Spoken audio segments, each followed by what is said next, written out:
We are live, Chair.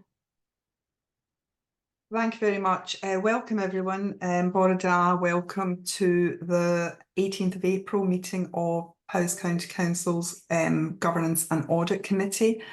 Welcome to committee members. We have no apologies, and welcome to any other elected members who have been able to join us today. We also understand that the leader is planning to join us today. He hasn't yet joined, but he'll join if he can, as and when he can, and of course he's very, very welcome to do so. Thank you very much to officers and their teams who have prepared the papers and the agenda for today. We have a very substantial agenda and a very important agenda. And I fully intend to complete the meeting by 12:30 as signalled, but I think we are in control of our own destiny there because we do have a very, very substantial and important agenda. I'll move us to agenda item 2 and ask for any disclosures of interest.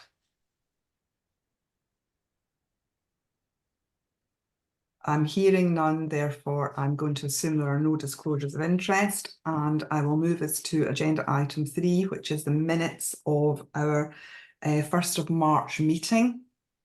I'll just note that we neglected to add Nina Davis's name to the list of attendees, so that will be corrected, and I'll invite members if they want to make any points of correction, clarification or matters arising from the minute.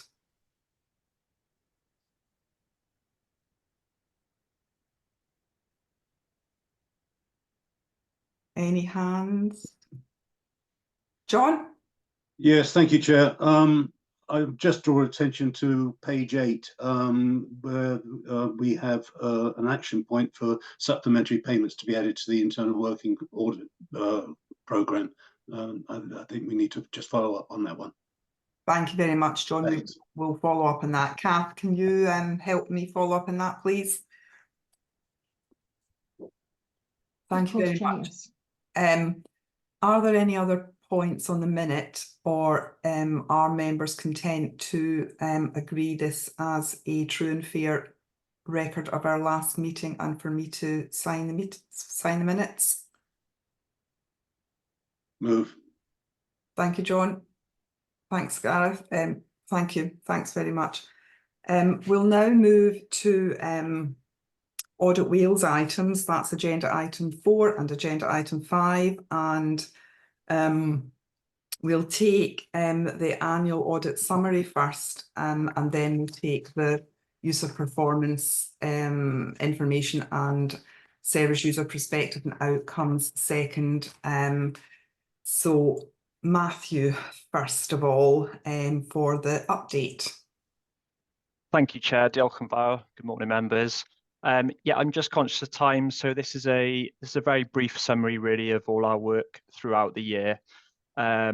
Just to say, the start of the report just contains some information on the Auditor General for Wales duties. So that's mainly our work on accounts, value for money arrangements, and the Sustainable Development Principle. You'll see first step on that summary is just a summary of the accounts work that's taken place this year. The main points there are really that the accounts were submitted on time and we produced an unqualified opinion. In terms of performance audit work, we mentioned our ongoing assurance and risk assessment work. This is a running programme of work which takes place throughout the year. So there were several outputs for that. And we also undertake a series of local reports throughout the year. Just to remind members, these have been through Governance and Audit Committee previously. But if you wish to access those reports again, the links are there. And so that was mainly this year, the report on the planning service, spring and forward asset management, and the review of the council's digital strategy. And just to say thanks to officers and members for participating so openly in these reviews as well. In terms of ongoing work, we've got work upcoming on financial sustainability, and I believe that's now been set up. So I know our field work's taking place in May, I believe. We've also then got the commissioning of services which will be undertaken later in the summer. Those two thematic items of work are taking place in all 22 councils as well. We've also got the upcoming corporate governance review in terms of upcoming work, the scrutiny follow-up work, which will be undertaken at the same time as agreed with the council. And just to say, the unscheduled care reports still being finalised, so that's being expected in a few weeks. And I'll stop there for any questions. Thank you, Chair. Thanks very much, Matthew, and thank you very much for your paper. Are there any comments or questions from members, please, on Matthew's update paper?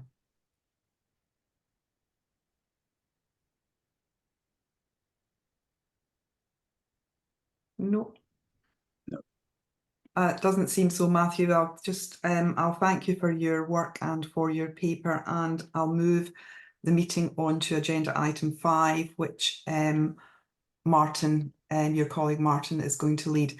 So as with all of our papers, we'll work on the basis that members have read all papers in connection with the item, but I will ask Martin obviously to introduce his paper and to focus the committee's attention on any particular points that he wishes to make.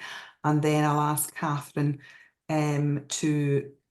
James to comment on behalf of the council, and then I will open it up to members for questions and comments. Martin. Thanks, Chair. So this audit was undertaken not only at Powys, but at each of the 22 Welsh councils. It was a thematic, and we intend to draw findings of each of these audits into a national summary, and we'll be reporting on that in the summer. We completed our work, our audit work, and we shared a draft copy of the report with senior officers, which was ultimately agreed. And we published this report on the 12th of April on our website. Just a very brief overview of the scope of our work, that the key role of councils, as you know, is to provide services. So having performance information which helps senior leaders understand the perspective of service users and the outcomes is really important. Having performance information around outcomes and the perspective of service users is not a new concept, and it is a key part of value for money arrangements, a duty that the Auditor General is required to review.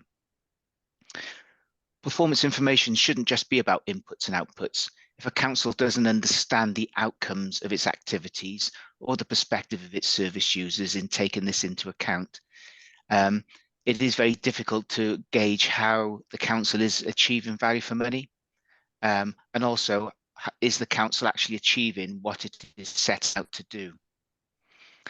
Our review looked at the core reports that the council uses by its senior leaders to manage its performance and to see what information senior leaders were getting, which would help them understand the perspective of service users. The council's put a lot of effort into these reports, and so they need to be of value. Our main audit question was, does the council's performance data enable service leaders to understand the service user perspective and the outcomes of its activities to effectively manage its performance? And the audit criteria is listed at the end of our report for information that's in Appendix 1. It's also important to remind ourselves of what our audit wasn't. It wasn't a review of how the council consults and engages. Neither was it a review of the council's performance management arrangements or a review of the quality of the data. So to just go through our main findings, Chair, the first finding that we came to was that the performance information provided to senior leaders to help them understand the perspective of service users varies considerably across services. And that limits their ability to get a comprehensive understanding of the views of service users. And that finding led us to make our first recommendation, and that the council should strengthen the information it provides to its senior leaders to enable them to understand how well services are meeting the needs of service users. Our second main finding was that the council's arrangements to ensure the performance information reflecting the service user perspective and outcomes information is accurate, and those arrangements are limited. That led us to another recommendation on the quality and accuracy of data, is that the council needs to assure itself that it has robust arrangements to check the quality and accuracy of the service. I need to emphasize at that point is that our audit didn't include verifying any accuracy of data. We did not review any data itself. So these are the arrangements we looked at. Our third finding was that the council does not comprehensively use its performance information to help it achieve its intended outcomes across service areas. And that led us to another recommendation. The council should ensure that the information provided to senior leaders about outcomes reflects the range of the actions it is taking to deliver its objectives. And our final subheading, the council has reviewed the effectiveness of its arrangements, which has resulted in greater clarity around outcomes, but has had less impact on reporting the service user perspective. So drawing those subheadings together allowed us to conclude that the performance information provided to senior leaders does not enable them to have a comprehensive understanding of the service user perspective and outcomes. This restricts their ability to understand the impact of the council's services and policies. Now, our Code of Audit Practice requires auditors to state in submissions to governance and audit committees whether they are satisfied that findings and recommendations have been properly considered. We've received an organisational response form from the council, and we've discussed that form with officers. But from those discussions and the response form itself, we're not satisfied that the recommendations that we have made in our report have been properly considered. And we would intend to follow up these recommendations in future audit work. Thanks, Chair. Thank you very much, Martin, and thank you for the work undertaken in the report and for your summing up. It's very, very helpful, and helpful to be discussing these issues as the council is finalising its plans for sustainable power. So it is important that we have a discussion around this, and going forward, matters that affect how we respond to the current fiscal challenges and best serve our population. Catherine, would you like to speak on behalf of your team and officers' assessment of this, please? Yeah, okay, thank you very much. Yeah, so I'll be speaking on behalf of Cabinet and CLT as well. So the organisational response form, obviously, as Martin suggested, was submitted back to Audit Wales. The fieldwork or evidence collection that was undertaken was carried out between May and July last year in 2023. So it's really important to note that the evidence for the audit was based on our previous corporate and strategic equality plan, known as Vision 2025. And our previous performance management quality assurance framework. So I think it is just really good to add that we now have a new corporate plan, as you all know, called Stronger, Fairer, Greener, and a new performance approach, both of which were implemented during April last year. And the audit was obviously carried out in May to July last year. So as stated, the audit was based on evidence provided to Audit Wales, and 3 interviews in total were conducted. As noted in the response form, which is in the supplementary agenda pack, pages 3 to 8, the information that the organisation has does enable senior leaders to understand how well they're delivering objectives and outcomes, and there are many mechanisms for this. The corporate plan does provide that strategic overview, and the service user voice is captured as identified in our public participation strategy, at an operational level through many different means, but service quarterly performance reporting against the integrated business plans, our annual service self-assessments, which all then feed up to our whole organisational self-assessment. And all of these are subject to several layers of sense checking and scrutiny at different levels. So we do ensure that the voice of the service user is understood, and this formed a basis for both our wellbeing assessment and our corporate and strategic equality plan. Last year, we had an audit conducted on how we set out our wellbeing objectives for the corporate plan, and that was an Audit Wales review. And the findings actually were that we had engaged throughout the whole process with many different service users, and we used a diverse range of information to help shape that corporate plan and focus it on what matters most for people both now and in the future. So we use service user feedback regularly at an operational level, and it does inform service delivery and support continual improvement. And as noted in recommendation 3, we have agreed to take steps to integrate the data quality aspect with our internal auditing process, and have spoken with Ian about such, which he did hasten to add that it is already there, but to make it sort of stronger within that process.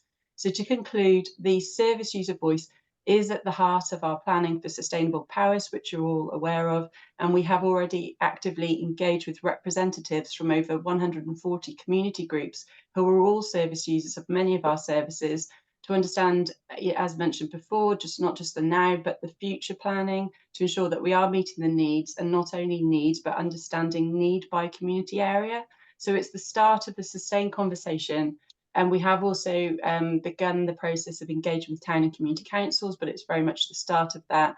And 100 young people from our high schools also attended an engagement event to talk about what good looks like to them in terms of the future against housing, democracy, their communities and such. So we've really gathered a whole host of different service user voices and views.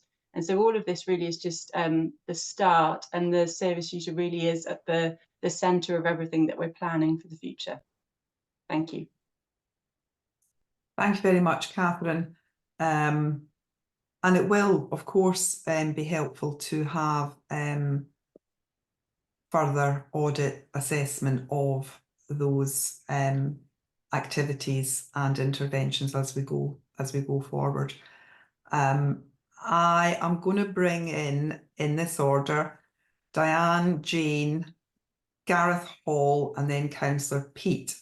And I'm going to ask officers if they could keep their comments relatively brief, because it's important that committee members have the opportunity to quiz both Martin and Catherine. So, right, I've got a huge list here now. Diane, Jane, Gareth, Councillor Pete, Councillor William, then Councillor Chris. Diane. Thank you, Chair. I just wanted to really add to the information that we did a comprehensive customer services targeted approach. We went out extensively to all of our customers, trying to get feedback around the delivery of services and how they can contact them, and that they have the right way of being able to feedback information and customer voice. So that comprehensive piece of information was provided subsequent to the findings of the audit. So I think that was a huge piece of work, looking at all of our customers across the whole piece, but specifically for economy as well. We have created a business directory so that we can have ongoing dialogue with our businesses, and that hasn't been in place before. So we have significantly improved in that area so that we can communicate with our businesses, understand them, and obviously, we've also been setting up cluster groups, talking to them about skills for the future, along with many businesses, skills providers, and trying to bring through that learner voice as well through those agencies. So I just wanted to add that in. Thank you. Thanks very much, Leanne. Jane? Just to add some, I think picking up on Audit Wales's introduction, you were clear, I think, Martin, on the areas that you hadn't looked at, and I think we feel that a lot of the information that would have strengthened perhaps the outcome of the report are hidden away in some of those aspects. As a head of service, and particularly picking up a new a director and picking up new services, the performance data that I review across the services I now look after is really important, particularly with that service user perspective. And I think from a corporate services perspective, it's about our internal customers as our service users as well. So we routinely do surveys across schools. We ask questions across the organisation, and embedded in a lot of what we do, you know, the complaints, the compliments, the performance of our staff and how they're managing workload. All of that has to be a consideration, because ultimately that impacts on the service users. So all of that is embedded into our performance reporting, which I appreciate wasn't covered under the audit itself. Are we exactly where we want to be as a council? Of course we're not. There is room for improvement, and we really recognise that. And that's evident, I think you will see, as we work through the Sustainable Powers programme, the engagement to reshape what the council looks like in the future. The service users are fundamental to that, both in terms of their understanding, but also then their feedback as we reshape what we looked at. And that is, we all are in difficult times, and that is at the forefront of the Sustainable Powers programme. So the whole programme of engagement that we have in place, which we've obviously started on, but there is a lot more to do there that will help inform those decisions going forward. Thank you, Chair. Thanks very much, Jane, for that contribution, which aids our understanding. Thank you. Gareth. Yeah, my point may be covered in what Jane just referred to as hidden information. But the council, I hear constantly, the council is moving towards integrated business planning. What I haven't seen is the outputs that the annual budgets deliver in terms of performance, and how these aggregate to contribute to the longer term aspirations in the corporate plan and the outcomes that that Martin referred to. And I've not seen this explicit. This says how much money you're going to get allocated, and these are the outputs that they're going to generate, the bangs for bucks in the business plan. And hopefully there's a new round of business planning underway, and we'll get more granularity on that. And all this again is in the context of the Sustainable Powers, which is a continuous theme.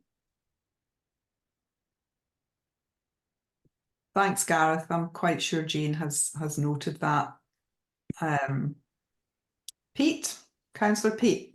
Yeah, thank you, Chair. Yeah, I just want to pick up slightly on the point I think Martin was alluding to around value for money. And I have noted like Catherine's responses and the other officers as well. But what was sort of concerning me, I think, was the point in the summary around senior leaders' ability to understand the impact of the council's services is restricted, as they don't have a comprehensive understanding. So I guess the couple of thoughts that were just in my mind are the financial implications around, are we providing services that residents don't want? Are we not providing services that residents do want? And then I think most importantly is then what is the impact of all this when we come to set our budgets and the resultant council tax charges? So I wouldn't mind if there was any comment on those implications around it, please, Chair. Thanks very much, Pete. Jane or Catherine? Would Jane? Yeah, if I can respond to that. I think in terms of our residents, there are two aspects, and you mentioned want, I think, in terms of what you had, want or do not want. The council have to be much more thoughtful in terms of need rather than necessarily what people want, because although understanding that is a key aspect of how we deliver services from a financial perspective, and actually from our statutory responsibilities, it isn't necessarily always about what everybody would like to see. It is about what we have to provide and what we need to provide to fulfill the needs of those, particularly the most vulnerable. So there is always a little bit of tension, I think, between that. But absolutely, there are budgetary implications. And again, this is a key area and a key consideration as we take that sustainable powers forward. It is about understanding demand. It is understanding that need. It is about making sure we can get the most to fulfill those needs in the most efficient way and absolutely be able to demonstrate value for money. So I think all of that, what you've said there, is key to that approach and is a key feature as we work through the Sustainable Powers programme now, because things will look quite different in the future. Thank you, Jane. Councillor Pete, does that answer your question for the time being? Yeah, that does for the time being. Thank you, Chair. Yeah, and I know you and other committee members will wish to pursue this as we continue with discussions on sustainable powers, but if that's okay for the time being. Yeah, thank you. Councillor William. Thank you very much, and thanks to Martin for speaking to this report. It is in a number of ways really quite a troubling report, and it's reassuring to hear that that Audit Wales will be retaining a focus on improvement in this area. It's very timely that we've got a refreshed team of directors now and a renewed sense of focus and purpose, and so this the discipline of Audit Wales's attention here is welcome, I think. I'd like to just ask Martin briefly, if I may, a couple of points. Firstly, at this stage in the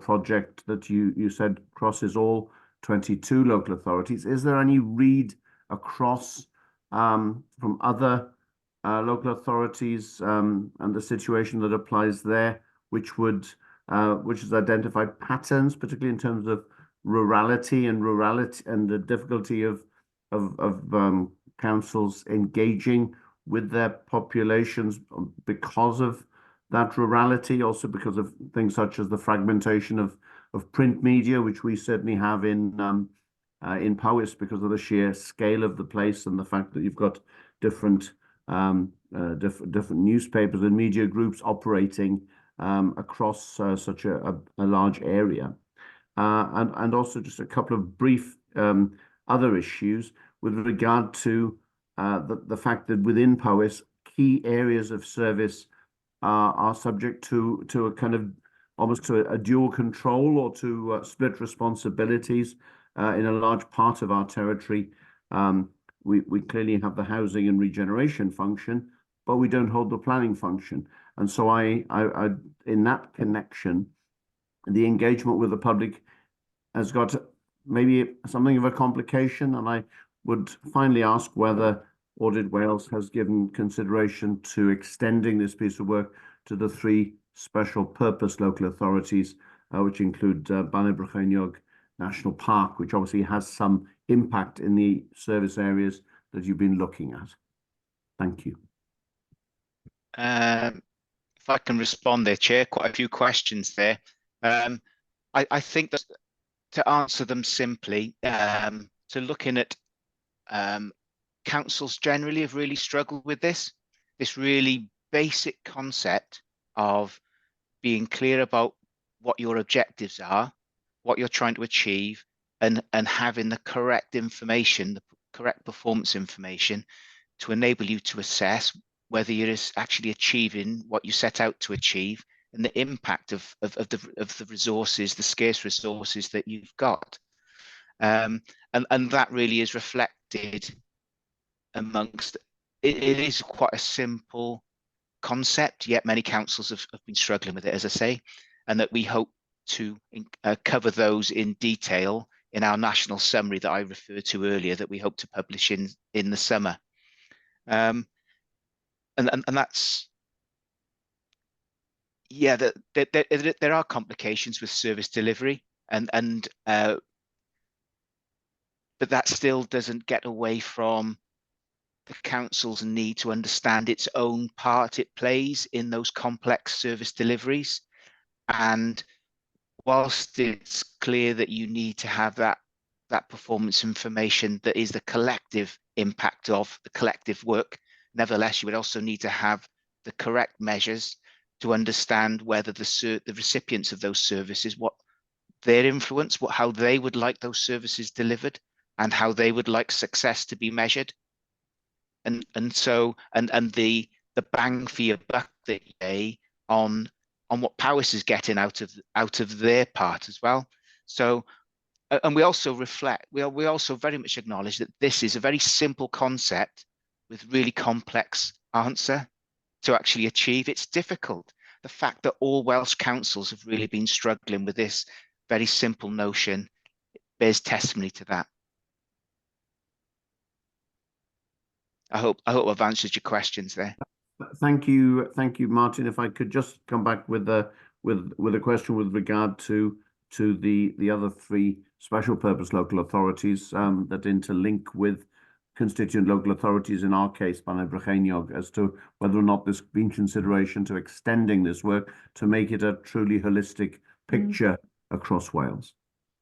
I'm not aware of that consideration. There's you'll be aware of our piece of work that we've done in the national parks. Yeah, I believe absolutely. that's to be published soon, and that we're also undertaking some work in the fire and rescue authorities on governance arrangements. That's currently in train. So whether we're intending to extend it to the performance and service user perspective, I'm not cited of that at the moment. I know we're undertaking work in other areas on those other organisations. I appreciate the answer. Diolch, Cadeirydd. Thank you very much, Councillor William, for your questions, and Martin for your answers. Before I bring in Councillor Chris, I think I would just make the observation that I think, Martin, you hit the nail on the head, because you talked about simple concepts and challenging complex delivery systems. And certainly in my experience, and not just in Powys, but elsewhere, one of the biggest challenges for public sector organisations is to translate what on paper reads and feels like a simple concept and is easy to describe as a simple concept. And we'll all be familiar with performance management models that encourage you to set out your objective and then stage by stage set out exactly how you will operationalise those objectives and measure success. But I would certainly hope that when the All Wales report is drawn out and articulated, that Audit Wales colleagues can draw on some good practice to help the local authorities to translate these simple concepts in their highly complex operational environments, because it is no mean feat. And I think that needs to be respected, that yes, as Jane and Catherine have said, we're not there, but we are working diligently. And there is something for me about the complexity of the operational environment in which not just this authority operates, but all public bodies in Wales. And sometimes it is quite easy to say, well, it's a simple concept, but actually you're putting a simple concept into a really, really challenging, complex environment that ultimately has human beings at the end of it. And human beings are quite complex and fickle people. And I'm not talking about officers and staff, I'm talking about the people we serve. So I really would look for that kind of sensitivity and guidance in the final report. Councillor Chris, and then Mina, and then the Chief Executive. Thank you, Chair, and echo some of those comments that you just made, and other members as well. I welcome this report. I think it's quite useful. I think with any audit is a reflection of what people see, and we don't always see the same picture, and that's what brings some helpful commentary to the debate. So I welcome that on there. And in some ways, if we go back to the one of the previous agenda items, under item 4, there was a couple of audits that had been done, the asset management one and the commentary regarding the planning service, where they try to actually highlight some systems and processes that are not robust enough to try and improve them on there. And that's what audit's all about, is trying to improve on it. And it's this dilemma between strategic and operational side delivery that I think is always the challenge. And I think I've certainly worked in both an operational situation and a strategic situation, and they are difficult to merge those together.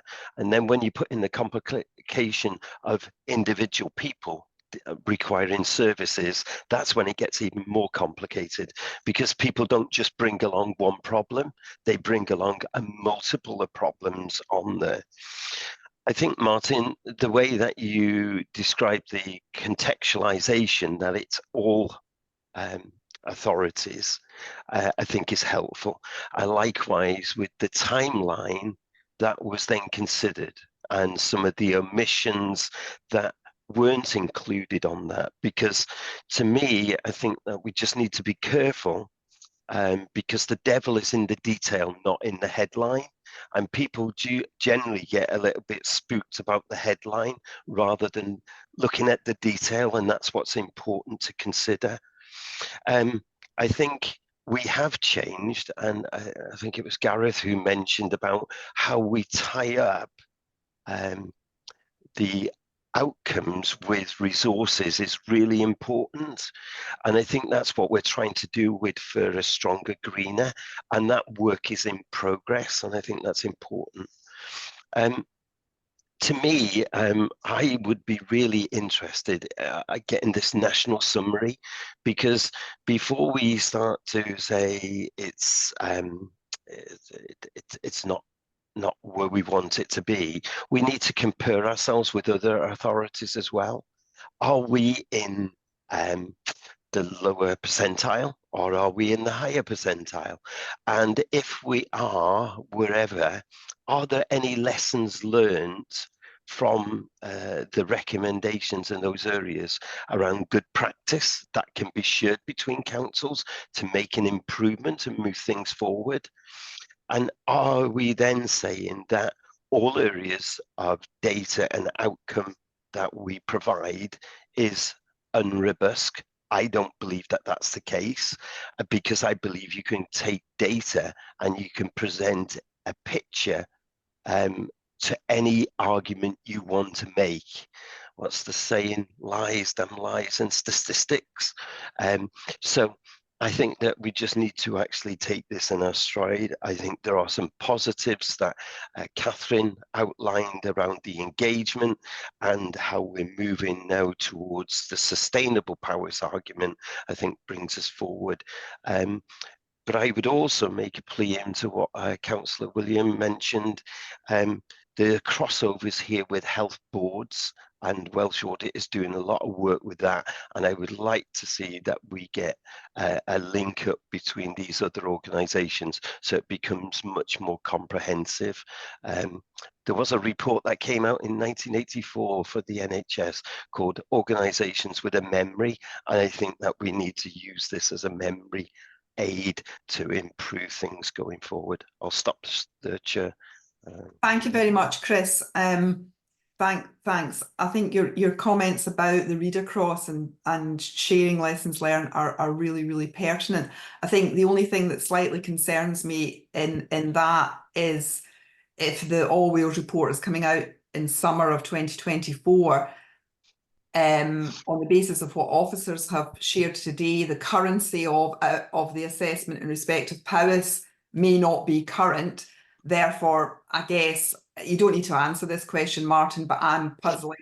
How current will all of the information be for all of the authorities? Because no authority will be standing still. All authorities will be moving to improve themselves on the basis of their own assessment and the helpful assessment of Audit Wales colleagues.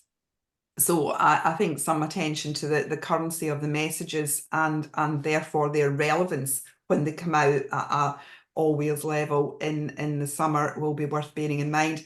I've got Nina, Emma and Councillor David, and that's it for this item. I'm not going to take any more because we will need to move on. This isn't the only very important item in today's agenda. So Nina, then Emma, then Councillor David. Thank you, Chair. I thought it'd be helpful if I just gave the committee a bit of information and a further kind of detail, bring it to life on some of the work that's happening across housing and social services in terms of this, and also some of the plans we've got moving forward as well. And I'll briefly touch on the previous point about health as well, so I can cover that. So in terms of housing, you know, I think it's noted as well that there's a lot of work happening across housing.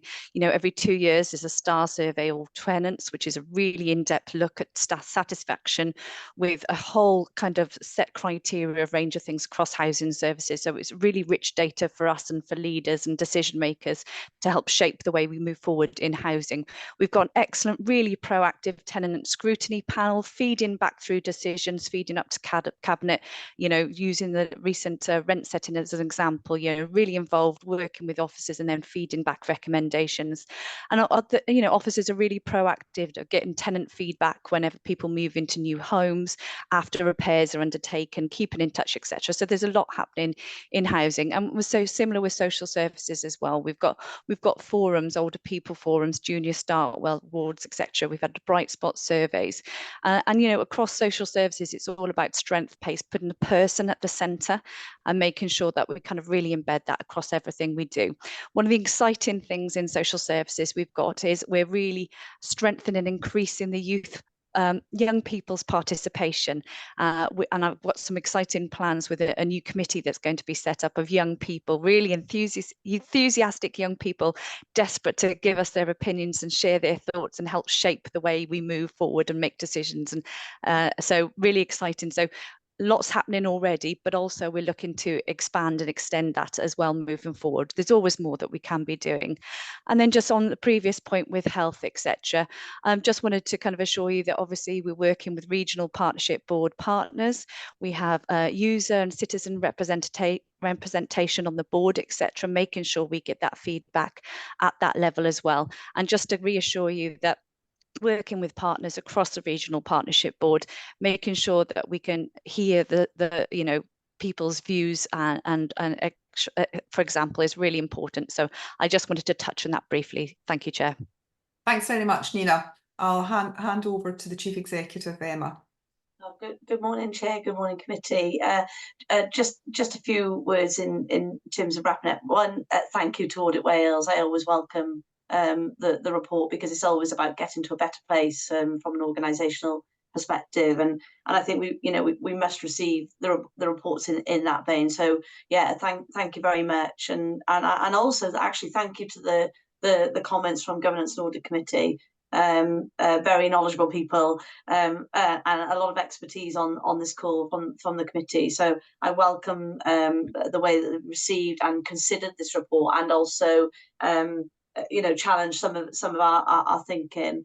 I think from an organisational perspective, I don't personally feel that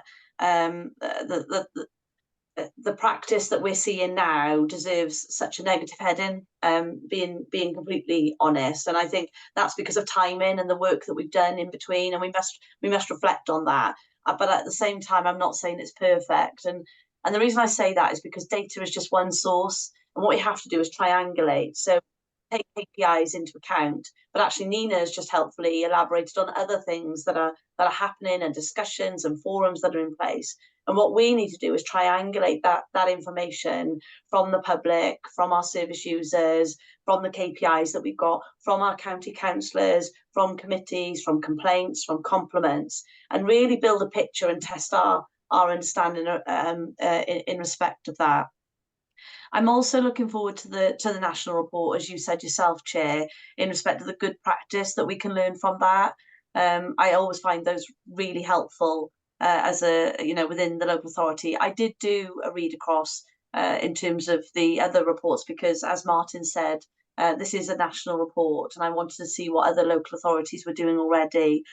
My read across at the moment hasn't drawn anything out, but I'm conscious that it's not the final report. I've only looked at individual reports. I really do welcome the national one, and I'll be making sure that we consider any good practice that's in there in our corporate leadership team and beyond, depending on the reading of that.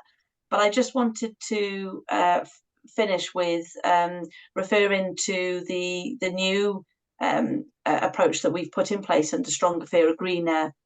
And we're in our first year of this approach, where we've got 3 objectives in the corporate plan, but we're using something called an RBA approach, which we didn't use previously. And this is about results-based accountability. And actually, the results-based accountability was drawn originally from trying to improve the lives of children, families, and communities. So, what better place than public service to use such a framework? And what it should allow us to do is get from talk to action quite quickly. It's simple in terms of its common sense process, and that everyone can understand. So it talks about how much of something we're doing, how well we're doing it, what difference, because that's what we ultimately get to. Are our actions making the difference that we need to see to achieve the outcomes that we want? It helps us surface challenge and assumptions so that we can address the barriers that are in. It builds in terms of collaboration and consensus, because you can bring in many different avenues into that framework itself. And it does use the data and transparency to ensure accountability for both the well-being of people, but also in terms of the work that we're taking forward.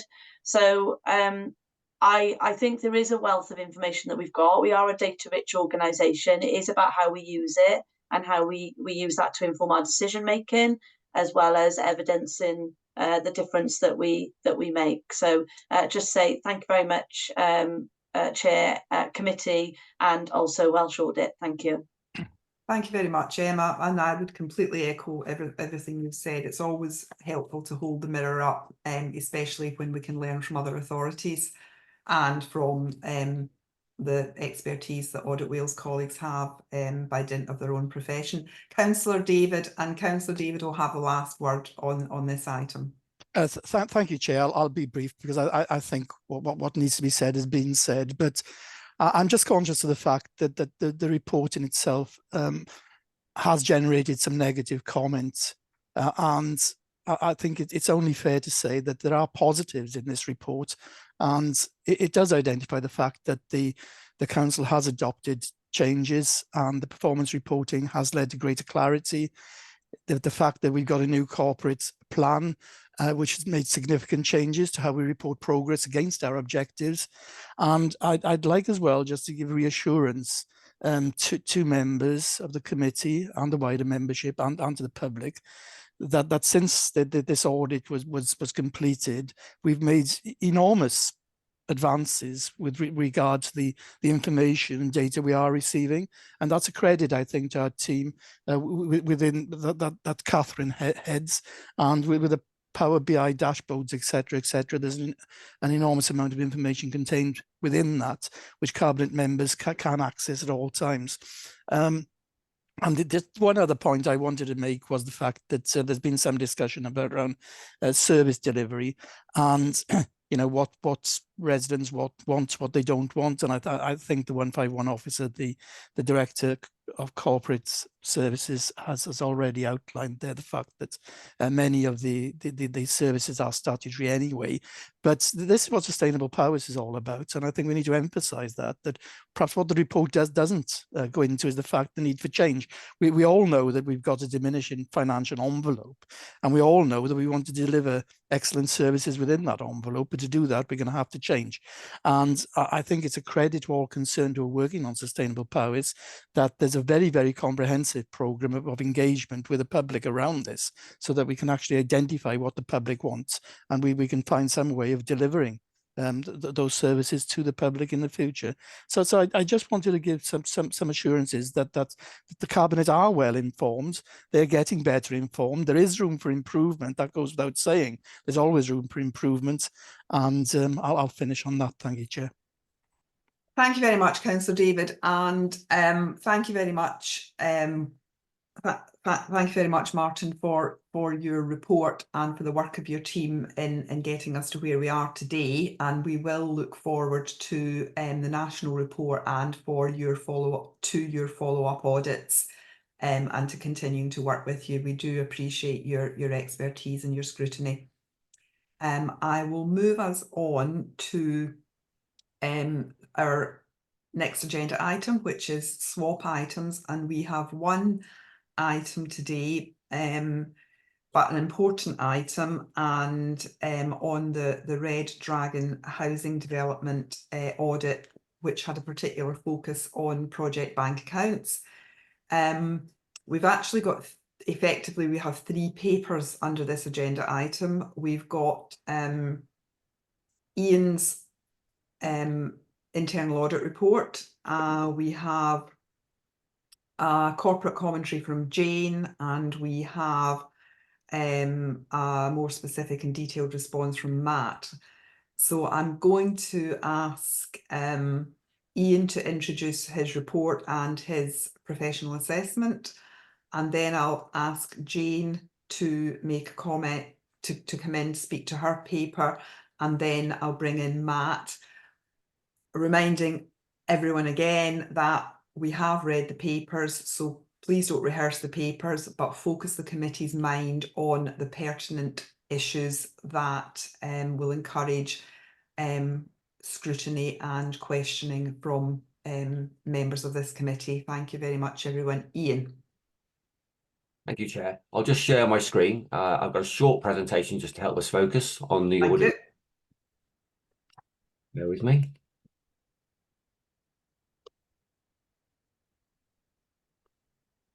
I hope members can now see that. We can, Ian. You're good to go. Good, good. I will just find the notes from my end. There we are. So, bear with me. I'd just like to thank, to start off with, all of the people that helped produce this report. So certainly the staff from the housing team, the finance and the legal team. I'd also like to thank the people from within my team, Kevin Price and Kate Ride, that produced this work. What I'm going to do is just briefly run through things to enable the committee to understand the key issues and key points. The cover report is on page 53 of the main agenda pack, and the internal audit report is on page 55 if members want to make reference to that. Okay, so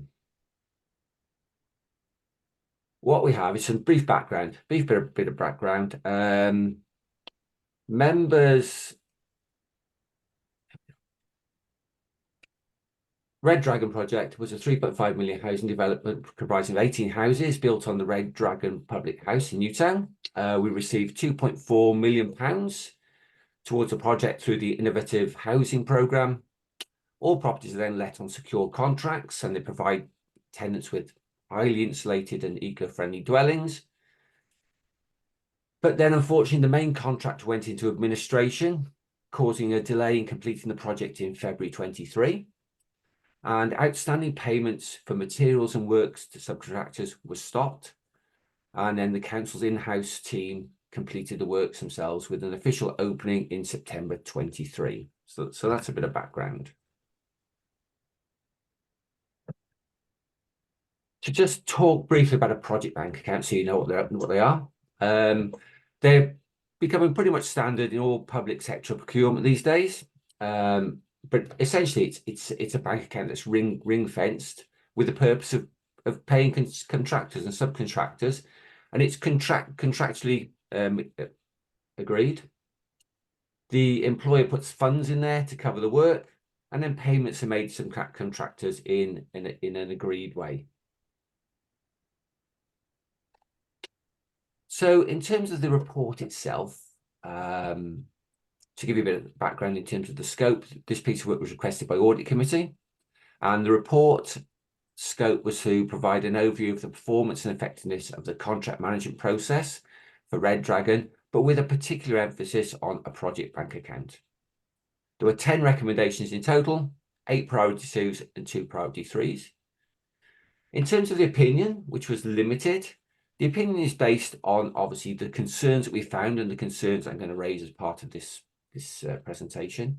But also we have considered the fact that the council has moved on in some way and has identified and put mitigations in place for lots of the issues. And they did that at the time when these were identified originally.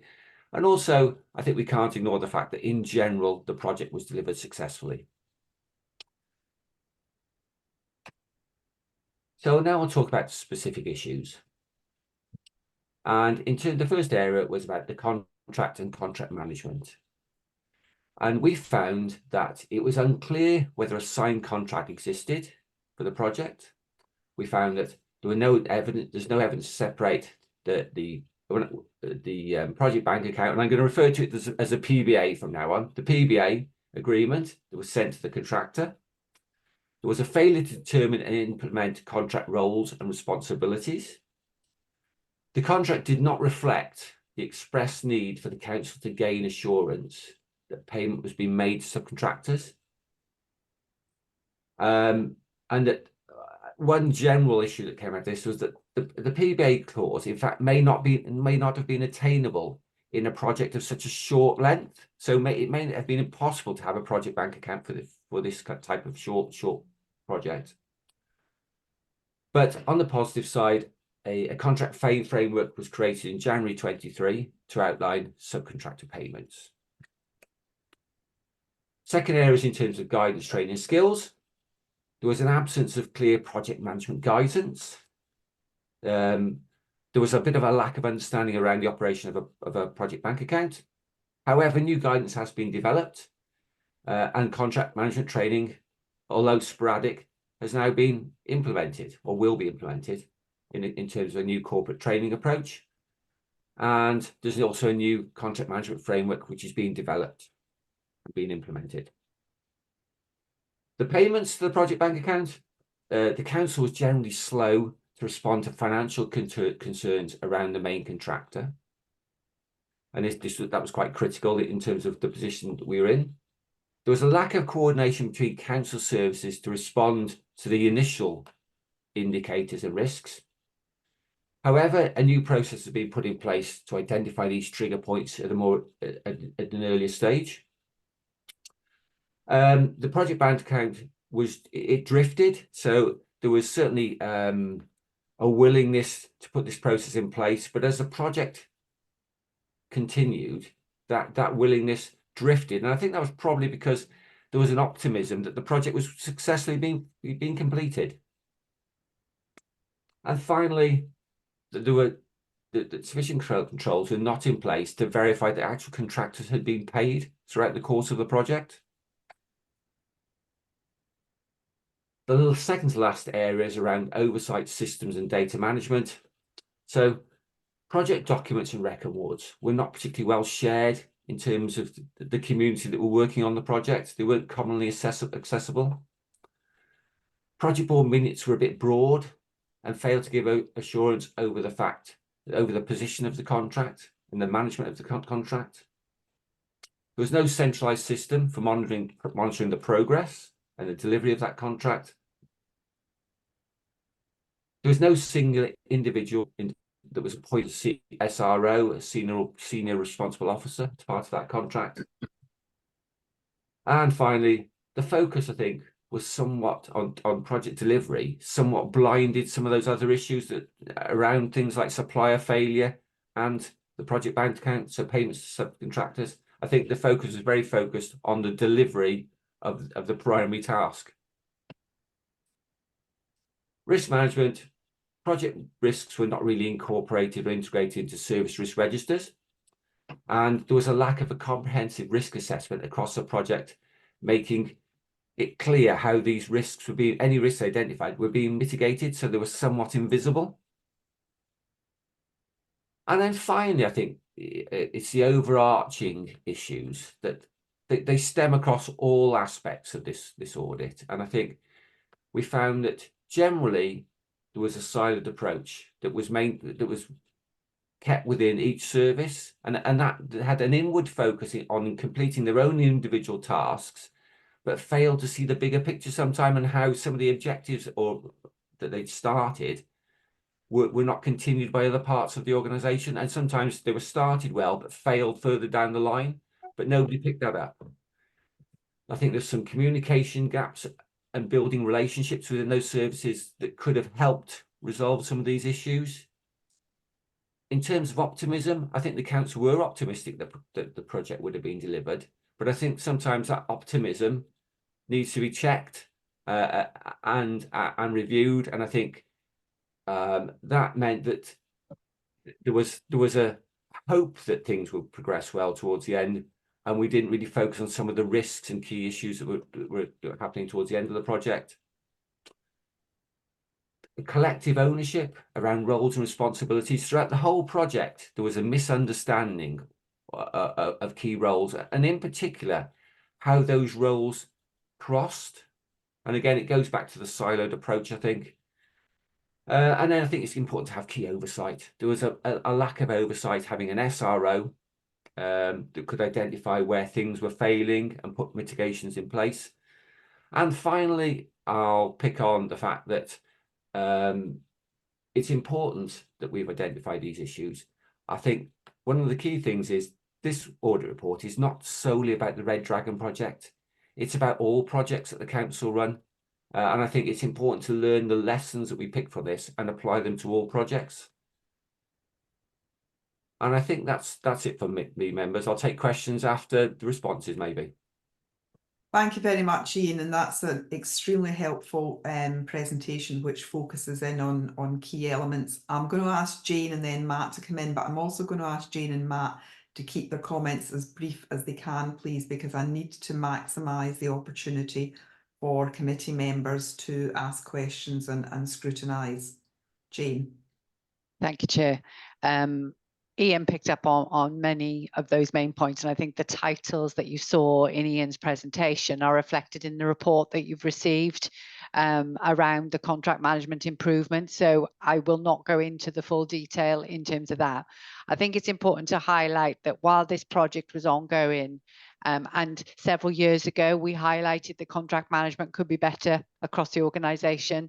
And you'll see from the report that a lot of work has been done. And I think the key elements that help to address every element that Ian has picked up as a result of this project is around the 4 core themes that we've put in place. So the commercial performance and risk board, having that in place, that sort of hits a number of the points.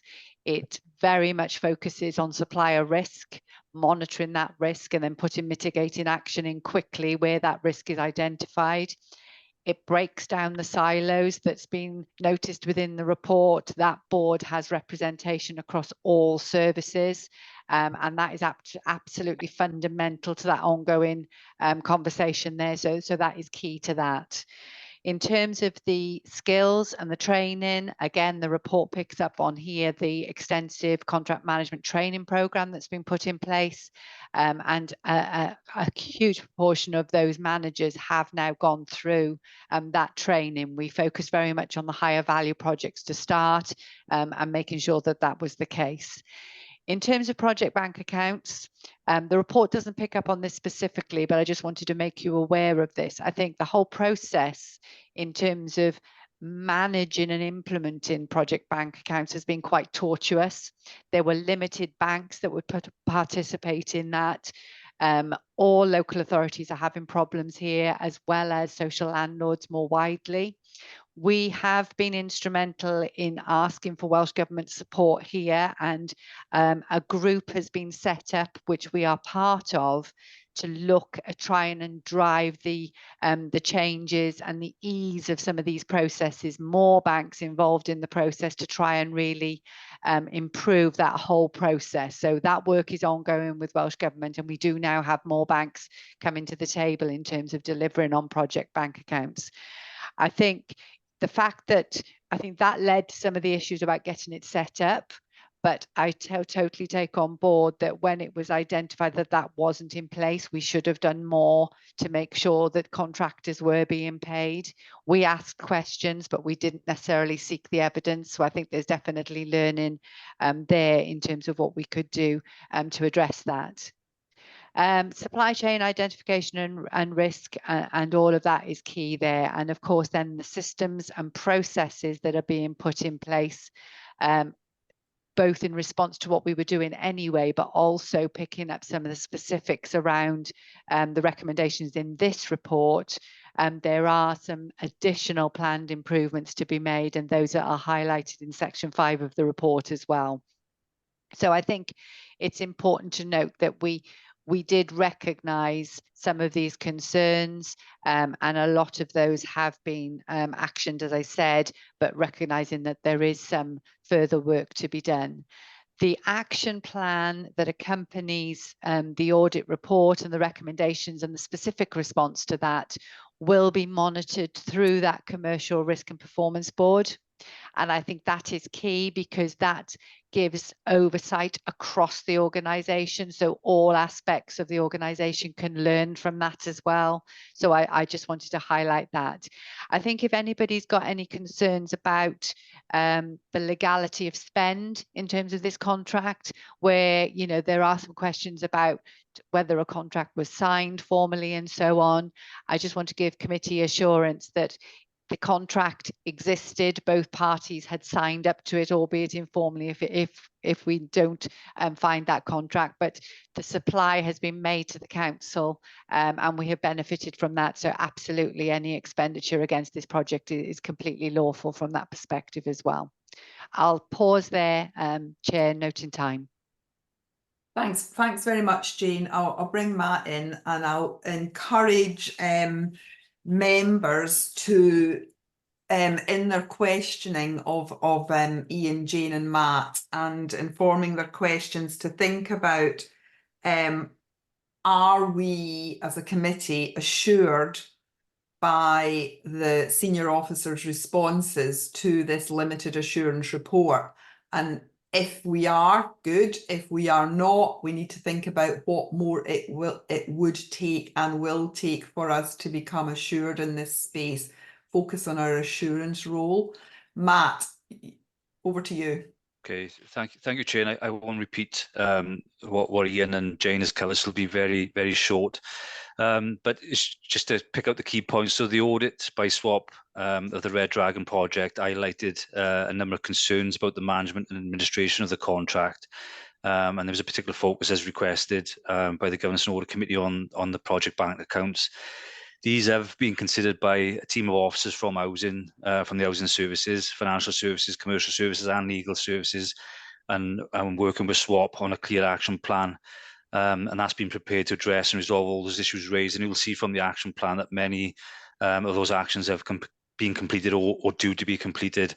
Notwithstanding, we can't be complacent. We've got to ensure that we do continue to monitor this going forward.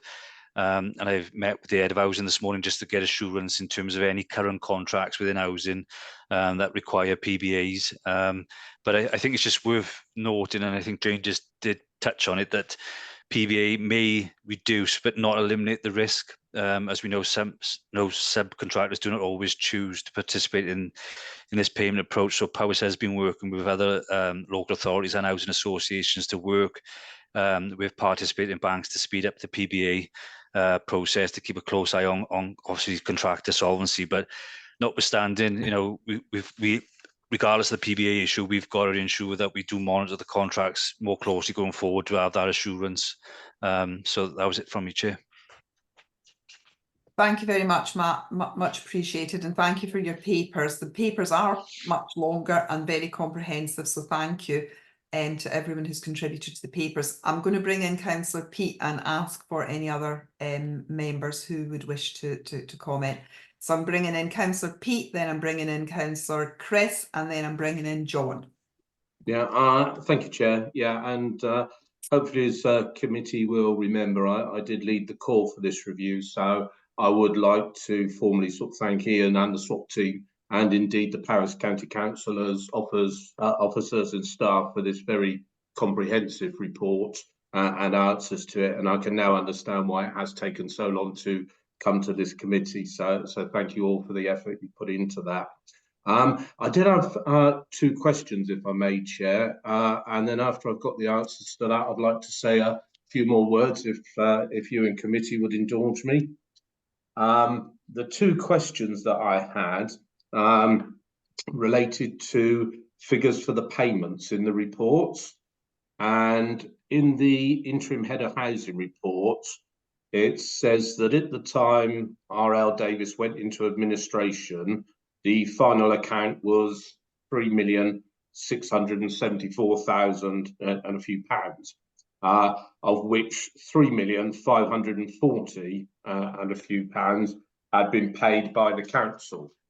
However, in the SWOT report, section 3.1, which is page 61 in our papers, it then said that the council paid a total of 3,684,000 between 22nd of June 21 and 6th of Feb 23. So there are 2 different payment figures there, and one is under and one is over the final account amount. So my first question is, which is correct? And then if I may, Chair, I just wanted to move on to the second one, which is related. It's important for me to know that figure, as again in the housing report, paragraph 2.3, it states that there is no liability on the part of the council to pay subcontractors or suppliers for the cost of work and materials for which the council has already made payment to the lead contractor prior to it going into administration.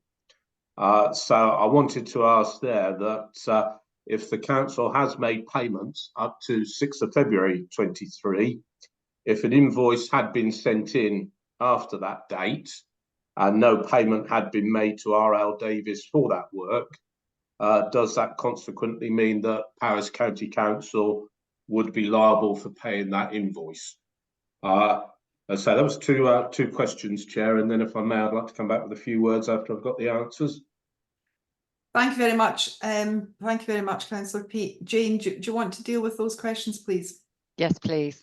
I have got some information in terms of the spend and the difference between the 2 figures, as you mentioned, Councillor Pete. The question on one of the reports was specific to the contract itself, where there was some additional payments made that were relating to a material price uplift payment. So I think where the audit report was picking up what was paid against the contract specifically, that was the one figure, but the difference is about 143,000, I think, across the 2. That would be the difference for the 2 figures. Okay. In terms of the liability and the payment of invoices after a specific date, when the council makes any payment, we make those payments based on work provided, goods supplied, so forth. So the timing of the invoice itself wouldn't necessarily dictate that. Of course, when a company goes into administration, that is dealt with through that whole process, whether there are any later invoices or whatever coming through. I wouldn't know for sure whether there are any invoices paid after that date. But in terms of the liability of the council, clearly the supply was with the main contractor. So the council were working with the main contractor in terms of its supply. So our responsibility in terms of payment is to them as the main contractor. Unfortunately, that means that we have no liability as a council to the payment of subcontractors because they are not supplying us, they are supplying the contractor. And those contractors obviously would put any claims forward through the administration process if they had failed to have any payments made to them on behalf of R.L. Davis. So, you know, that's where our liability stands. It is where the supply falls, and for us that would be to the main contractor, so no liability to pay any further payments. Thank you, Jane. Pete, if you'd like to make your concluding remarks, and then I'll bring in Councillor Chris, John and Councillor Graham in that order.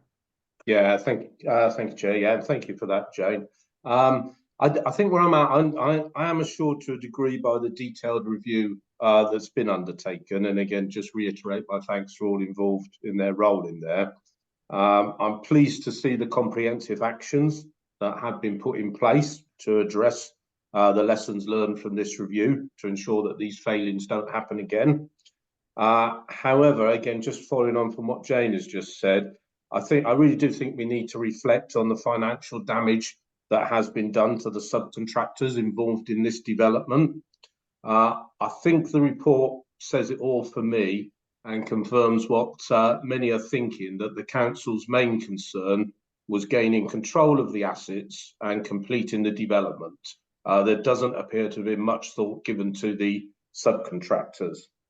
All the reports I've seen focus on the council and what it needs to do, which is right, to address the risk of reputational damage and to stop it happening again, as I said. But surely we really should consider the plight of the subcontractors. And whilst it may be strictly legally correct, although there are issues around contract management, as we've heard, that there is no liability on the part of the council to pay the subcontractors, I think all of that really should have been mitigated by having the project bank account in place. The council decided to include a project bank account in the contract. They advertised it as being in place as such, and the subcontractors were led to believe there was a project bank account. I think, as Ian said, the monies then would have been ring-fenced and amounts payable to the subcontractors secure and only paid to them. And indeed, I think the report, Head of Housing report, does state that if a project bank account had been in place, then in the case of insolvency, amounts payable to the supply chain are secure and can only be paid to them. Consequently, I feel, in view of the number and nature of failings identified within this report, I would like to ask that the council consider reimbursing all the subcontractors who were led to believe that they were financially secure as a project bank account was in place and signed up to do the work on that basis and are now thousands of pounds out of pocket. However, as we've heard, the issues go way beyond the absence of a project bank account, including the council's failure to implement sufficient controls to verify payments to subcontractors throughout the contract. And again, the report says there was a lack of oversight over the importance of the project bank account and payments to subcontractors. So surely the subcontractors cannot be expected to pay for the council's multiple failings. And we really do need to do the right thing here and offer compensation to them for our failings and not leave them in the hands of the administrators. Thank you, Chair. Thank you very much, Councillor Peake, for your concluding remarks.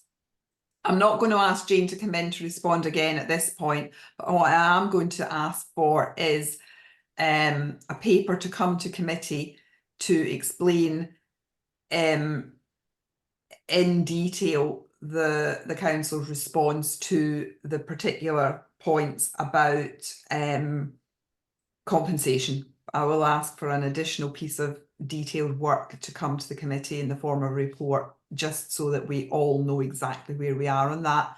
I'm going to bring in Chris, Councillor Chris, John and Councillor Graham, and I'll bring in Clive at the end, but given where we are on timing, I am suggesting that Clive will be the last speaker on this item, please, with my eye partly on the clock, but this is a really important item.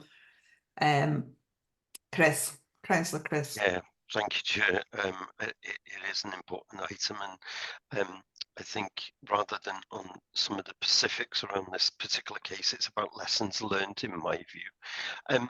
I just wanted to ask some questions in relation to have any processes, procedures and policies changed in the council based on the lessons learned from this situation, because I wouldn't want to see us in the same position going forward. Did the lack of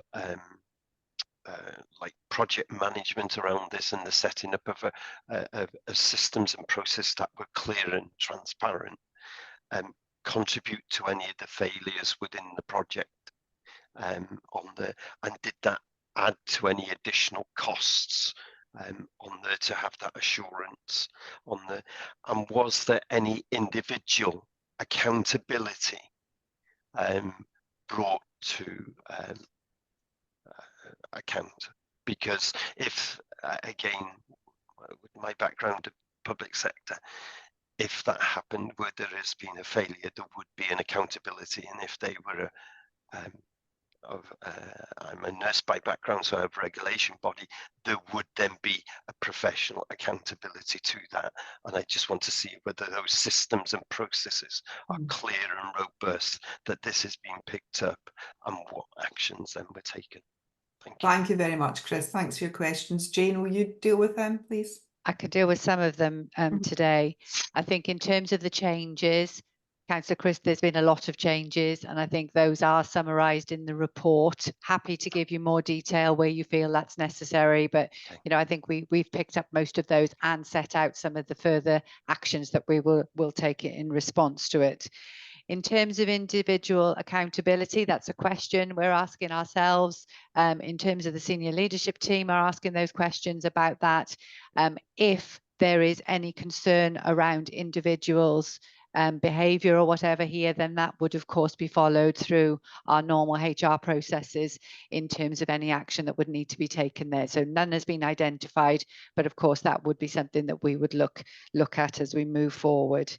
I don't have the detail around the cost specifically with the project. I only have those overarching figures today. I don't know if Matt's able to do that. Andy was not able to be with us as the head of housing today. He's been called elsewhere, so he may have more detail, but we can follow up with that with you outside of the meeting. We'll take that as an action point, Jane. Yeah. Thank you. Chris, is it okay if we take that as an action point?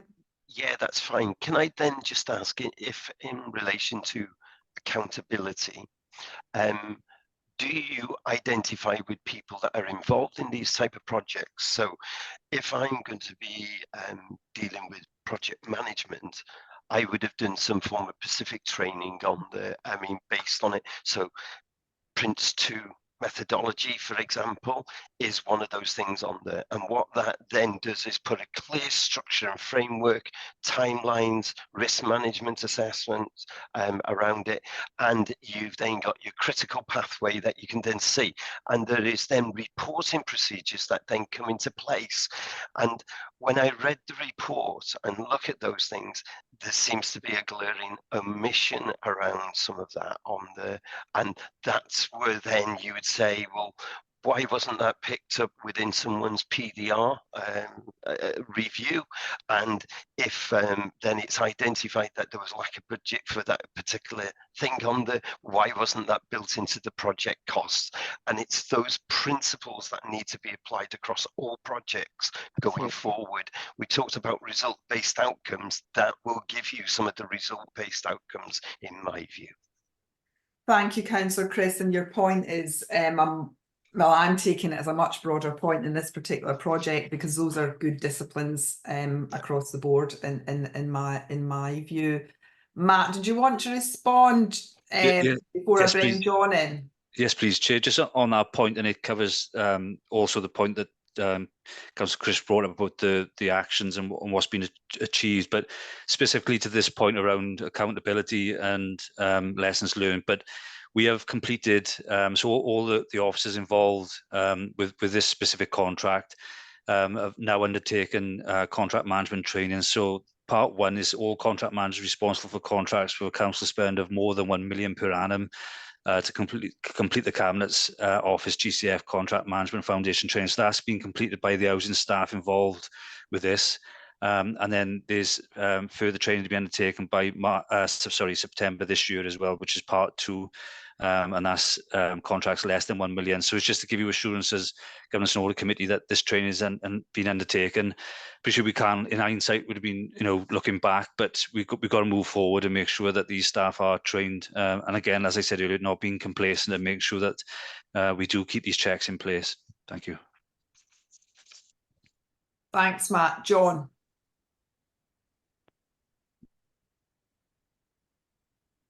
Thank you, Chair. This isn't, of course, the first time we've been down this road. members will recall the incidents around the demise of Dornus and Giscourt back in 2018-19. Following those, we, under the audit committee, looked very closely at lessons learned from there. And in particular, it examined a document issued by, guidance document issued by the Welsh Government, which was a very detailed assessment of the way projects ought to be managed. And that was fully accepted by the committee at the time at a meeting held on the 12th of December, 19th of December, 2019. The committee then had assurance that everything was going to be put right, and in future proper procedures will be followed. When amongst all that, it said suppliers should be reviewed at least annually and monitored against criteria specified in the contract. That was in a financial context. They should be required to self-notify if changes in circumstances occur during the year. Now, were these procedures followed? If not, why not?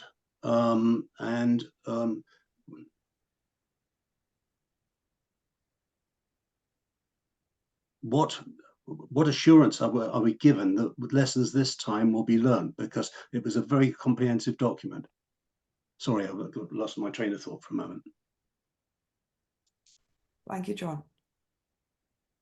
Jane? So, yeah, if I come in briefly, you alerted me to this. So I did have a quick look, John, in terms of some of those specifics. And I think the regime that exists now in terms of the Commercial Performance and Risk Board, which has been in now for some time, absolutely picks up on those elements.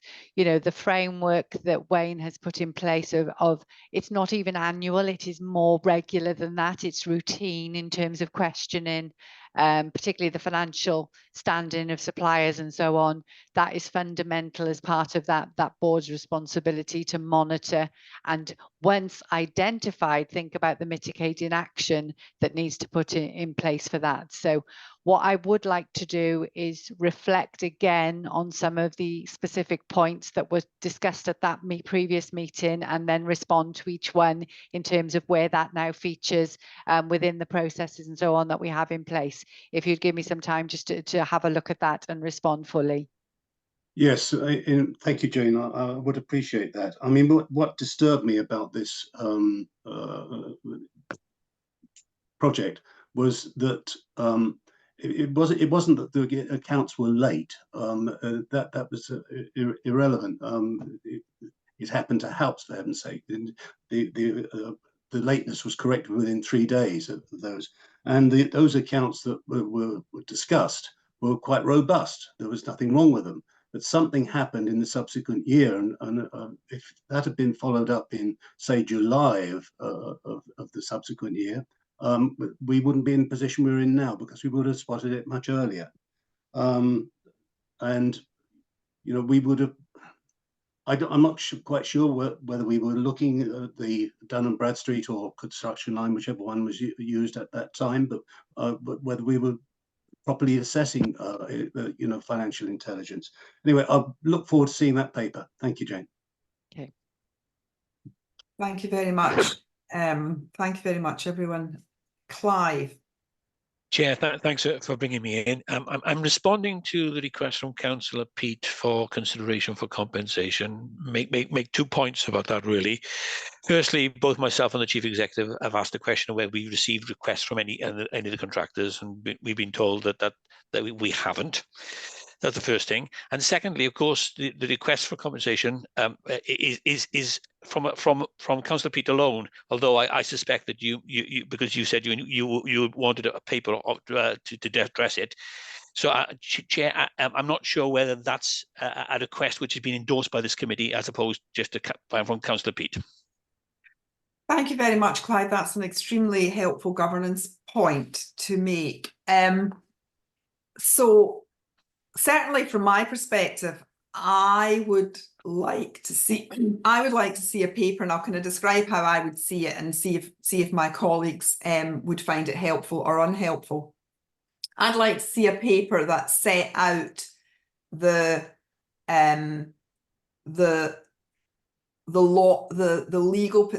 legal position, what duties and obligations has the council got to its subcontractors, given the absence of project bank accounts and the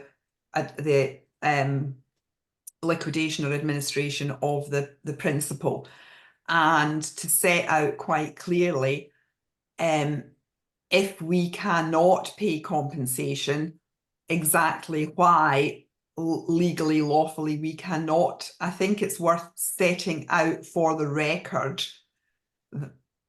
the limitations of our powers in that respect, in the absence of the project bank account. I think it would be useful to me personally to have that set out very, very clearly. And as Councillor Pete has put in the chat, is there a risk that subcontractors could use the swap report to somehow mount a legal case against the council?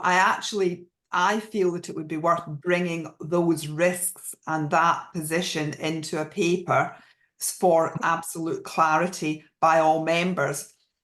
But I respect the fact that it was only Councillor Pete who suggested it, find it helpful. So perhaps we could have a show of hands if other members would find that a helpful way forward, just to sort of set the whole thing out before us, so that we know if we can't pay compensation, which my view is I suspect we cannot, you know, from my sort of financial background. But I think it would be worth having it on the record, comprehensively put. So if people could just show their hands if it would be helpful to have that. Okay, I think in governance terms, that is a request made by the committee, not just by Councillor Pete.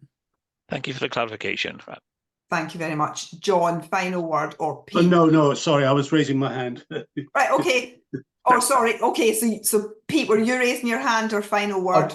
No, a final word, if I may, please, Chair. I won't go back over all what you say, because I totally agree with all of that, reiterate that, and we've now had the vote. I would just ask, though, that I know there's a strictly legal thing, but could we also please bear in mind what we're going to conclude off the basis of our failings throughout the project in not doing what we should have done, as well as the strictly legal bit? Thank you. Thanks, Pete. Thank you very much. Thank you. Thank you, everyone who was involved in that discussion, and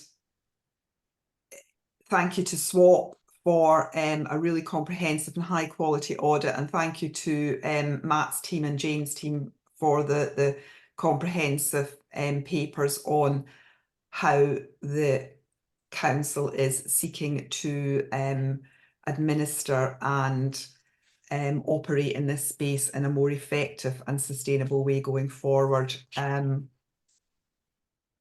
We'll have another discussion about this when we have the paper that brings together the compensation issue, so that we have a common and full understanding of what is possible and what is not possible.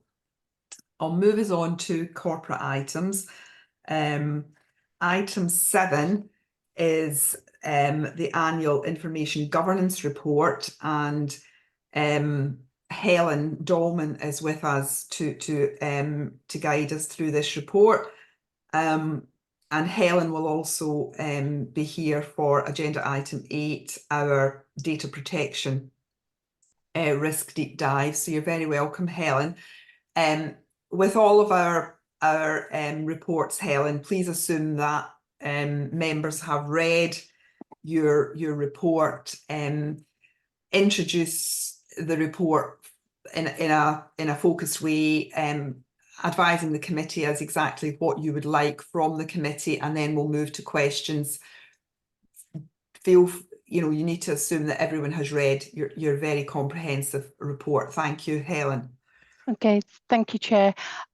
Just in a little bit background to the information governance report.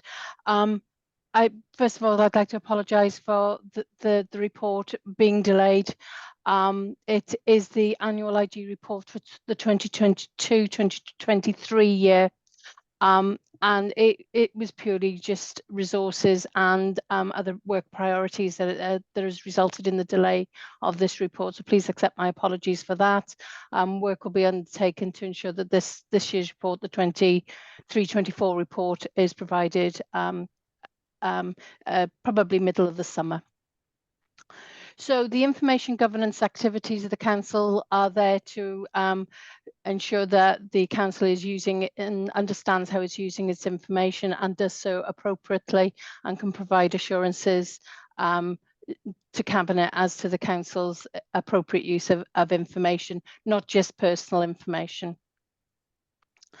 So in summary, the council has an information management assurance and governance plan, and that is revised every 2 years.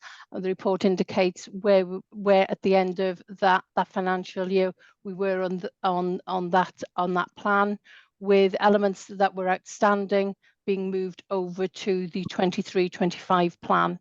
So no elements have been dropped off; they've been moved over.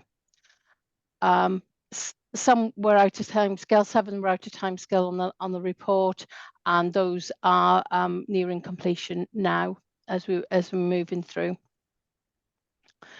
The information compliance team, who undertake most of the information governance work, also deliver a service to all the council's schools as well. So not only am I the data protection officer for the council, but also the data protection officer for the schools as well. So in considering the resources available to the team, we must understand that they're also staff are also delivering services to all the schools as well. One main point, item 6, the cybersecurity and GDPR mandatory training. Training is always seen as a very important measure by the Information Commissioner as a step to improve and ensure compliance with legislation, in particular the Data Protection Act and the policies of an organisation. The report indicates that there had been a slight increase in staff compliance rates over that year at the end of that financial year, but there had been a reduction in members' compliance rates. Just as a point of interest, just to say that those compliance rates have now increased considerably for members. So thank you very much for that. In terms of the personal data breaches, again, there are processes in place to ensure that these are reported. Staff feel comfortable reporting breaches and errors to the information compliance team, so that the council is then in a position to manage those breaches, those incidents, to ensure that they're responded to appropriately, requiring any notification to the Information Commissioner and all the data subjects. But more importantly, that the council is then able to learn from those incidents and breaches, so they can try and put in place measures, policies, training to prevent a reoccurrence. There was an increase of incidents reported to the Information Compliance team. And of those incidents reported, there was an increase of those that were determined to be a personal data breach. There is a difference between an incident and a personal data breach. But there was a reduction in those requiring reporting to the Information Commissioner, and there were no complaints received directly from the Information Commissioner, where perhaps the individual might have gone directly to the ICO instead of ourselves. Why breaches occur? When they're not always able to determine why a breach occurred, many are due to human error. And if people understood why they'd made a mistake, then we'd be able to determine how a breach occurred. But unfortunately, that's not always the case. but the analysis of the reported incidents indicate that misdirected emails and disclosure of information through postage, an attachment to emails, etc., are the main cause for these personal data breaches and information security incidents occurring. So very often, as I said, human error, but we need to ensure that we put in place training, etc. And that's why training is seen as so important, and the refreshment of that training, so that staff have the reminders in the head of the steps to take.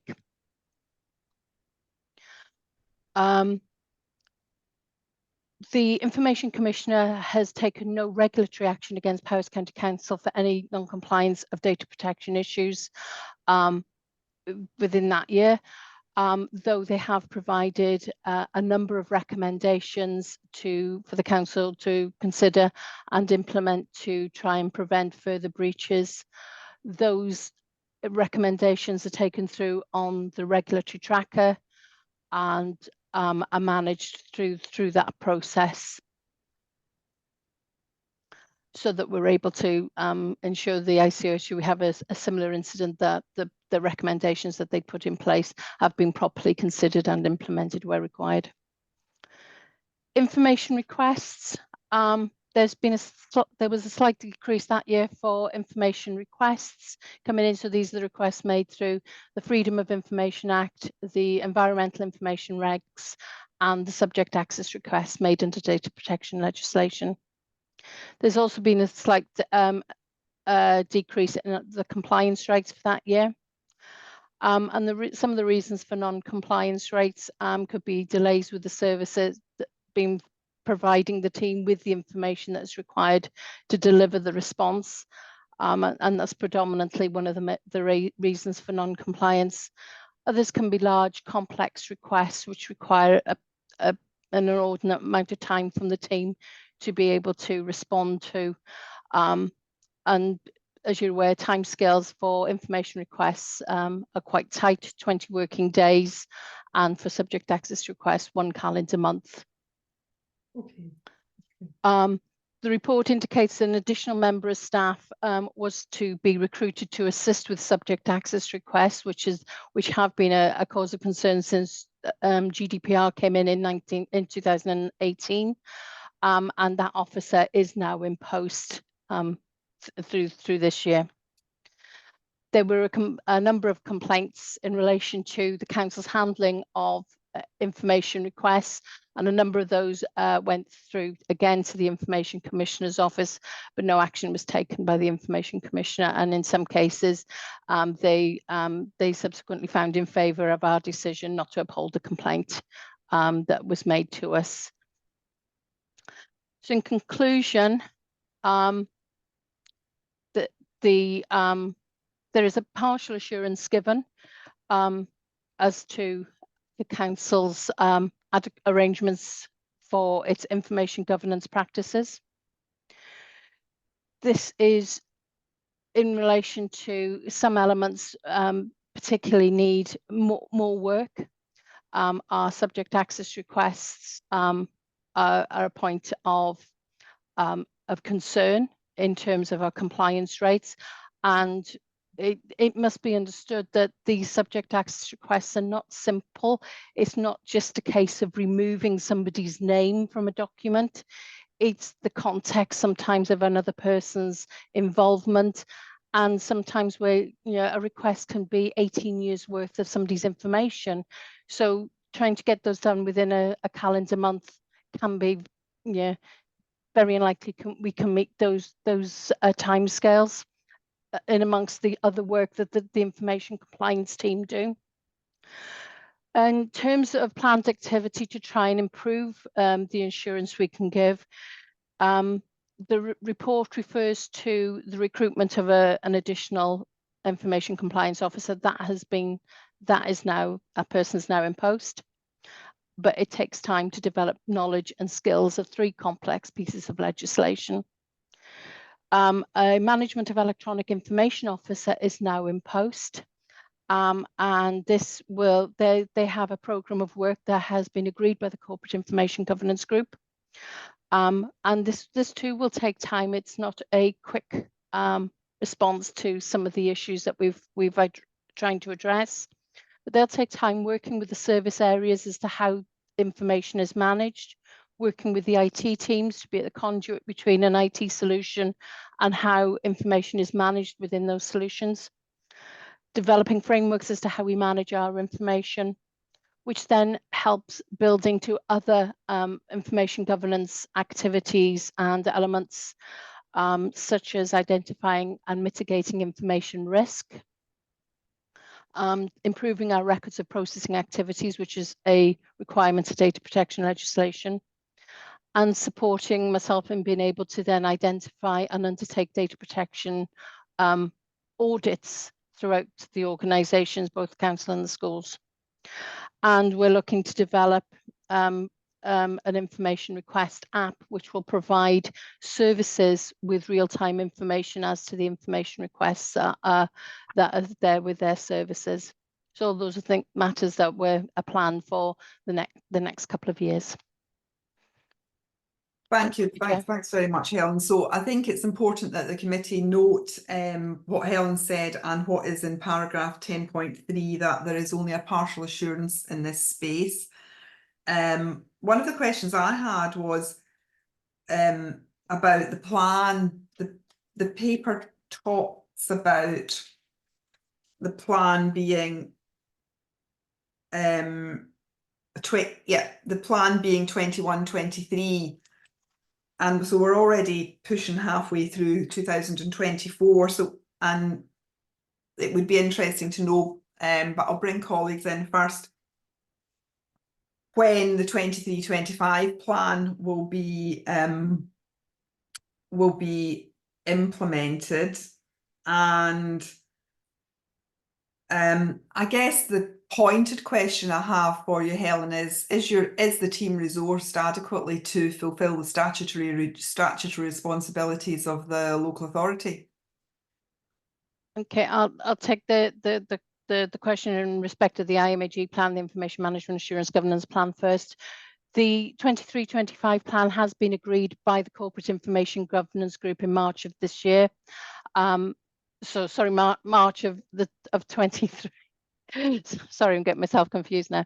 The new plan has been agreed. It's a 23-25 plan, and as I said, the elements that were outstanding from this plan, from the 21-23 plan, that are outstanding have been moved over into it. So no items have been forgotten, and a new plan has been agreed with SIG and is being challenged and managed by SIG. Right. Thank you very much. So in terms. Sorry. I'm just going to take Chair's prerogative here a bit, colleagues, apologies. So only 51% of the previous plan had been implemented. So is the new plan, is it a realistic plan? Will it be implemented? If 49% of the previous plan has had to be rolled forward into the new plan, which we don't actually have today, how does that work? The new plan, we have just revisited the new plan due to changes in resources of the team and myself over the last couple of years. So we have just revisited the plan with the Corporate Information Governance Group to consider the timescales and try and risk assess those issues that we have on the plan. Some may fall out of the next 2 years plan because there may be lower risk, but there are items that we don't wish to lose sight or control of. Right, okay, thank you. I think, Kath, for the forward work plan, I think it's imperative that Governance and Audit Committee sees the most up-to-date plan as soon as possible. And Helen, I know it's a really blunt question, but are you resourced to meet the local authority statutory responsibilities in this space? The team has been through a considerable amount of changes in the last couple of years, and the staff that I had in place when I wrote this report, most are no longer with me. There's been a very much a turnover of staff in the last couple of years, and the staff that I have, the information compliance officers in particular that I have in place, out of 4, only 1 has been with me for over 12 months. So in terms of numbers, potentially the numbers might be correct, but their knowledge and skills at this point in time are what causing the delay and the concern the support that myself and the other managers in the team have to give those staff to help their knowledge develop. Thank you. Thank you, John, then Councillor Gareth, then Councillor Pete. Thank you, Chair. You asked several of the questions I was anxious to assure myself of. You gave a rating here at the end of the 23 year of partial assurance. Given what you said about the inexperience of staff now, are matters better or worse? It's been a challenging year, and it continues to be challenging because of absence within the team as well. But with some of the staff, the new staff in place, and particularly the management of electronic information officer, we now have ways of moving forward. So it still continues to be a partial assurance at this point in time, but the plans enable us now to see where we need to go and where we want to go. Thank you. Thank you. Chair, I think we need to look at this on perhaps a 3-month, 6-month basis, something like that, because this is quite alarming, I think, what I'm hearing.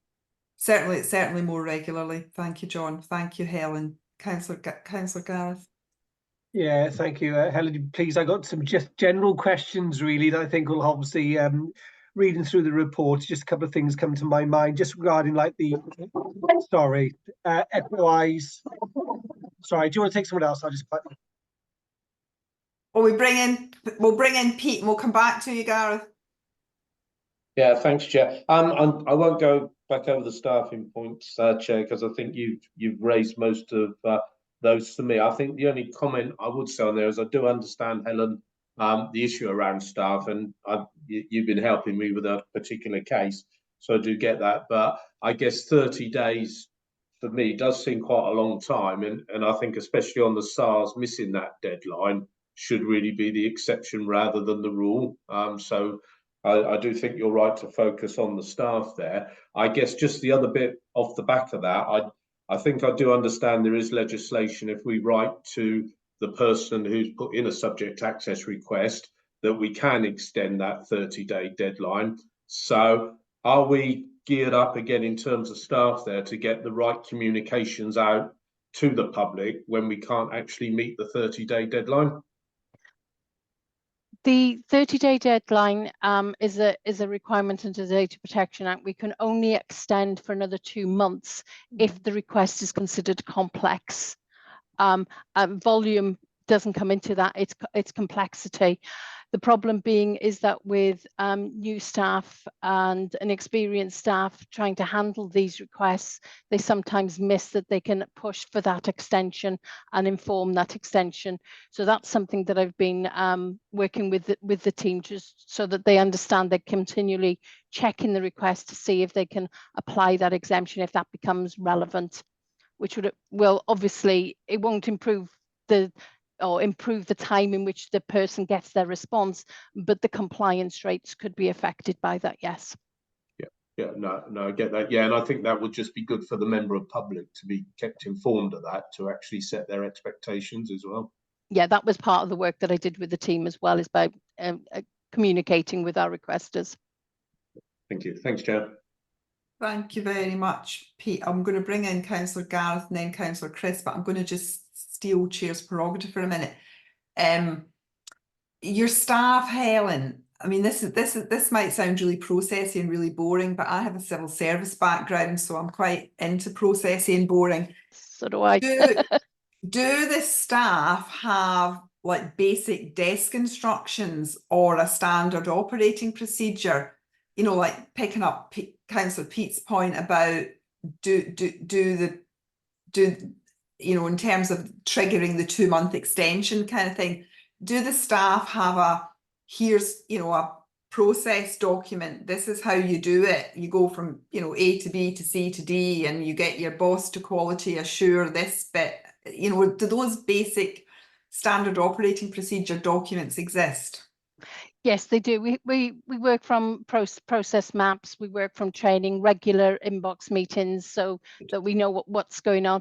It's just at the moment the amount of work that the team are trying to field, and the lack of inexperience. So they're always needing that support to keep an eye on things at the moment. Thanks. It's good to know that those things are in place. Apologies, Gareth and Chris, for stealing the show. Councillor Gareth. No, my apologies. I'm sure there must be someone down the road watching this video, and they see when I raise my hand, they must come and tap the door every time. So apologies. No, mine's just a generic question, just to understand the mechanics of the council, really. Because obviously the FOIs was 80%, and it was 822 received. Obviously, that does reflect on the council and what we're operating, because obviously there's external impacts your department. Is that an average? The 822, is that reflective of other authorities, or are we getting above average FOIs? No actual baselining against other authorities exists, because each local authority handles requests sometimes in a very different way, and their IG teams may be very different. But it's certainly the numbers seeing in some local authorities are actually more than what we're seeing, but sometimes they might be obviously bigger local authorities than us.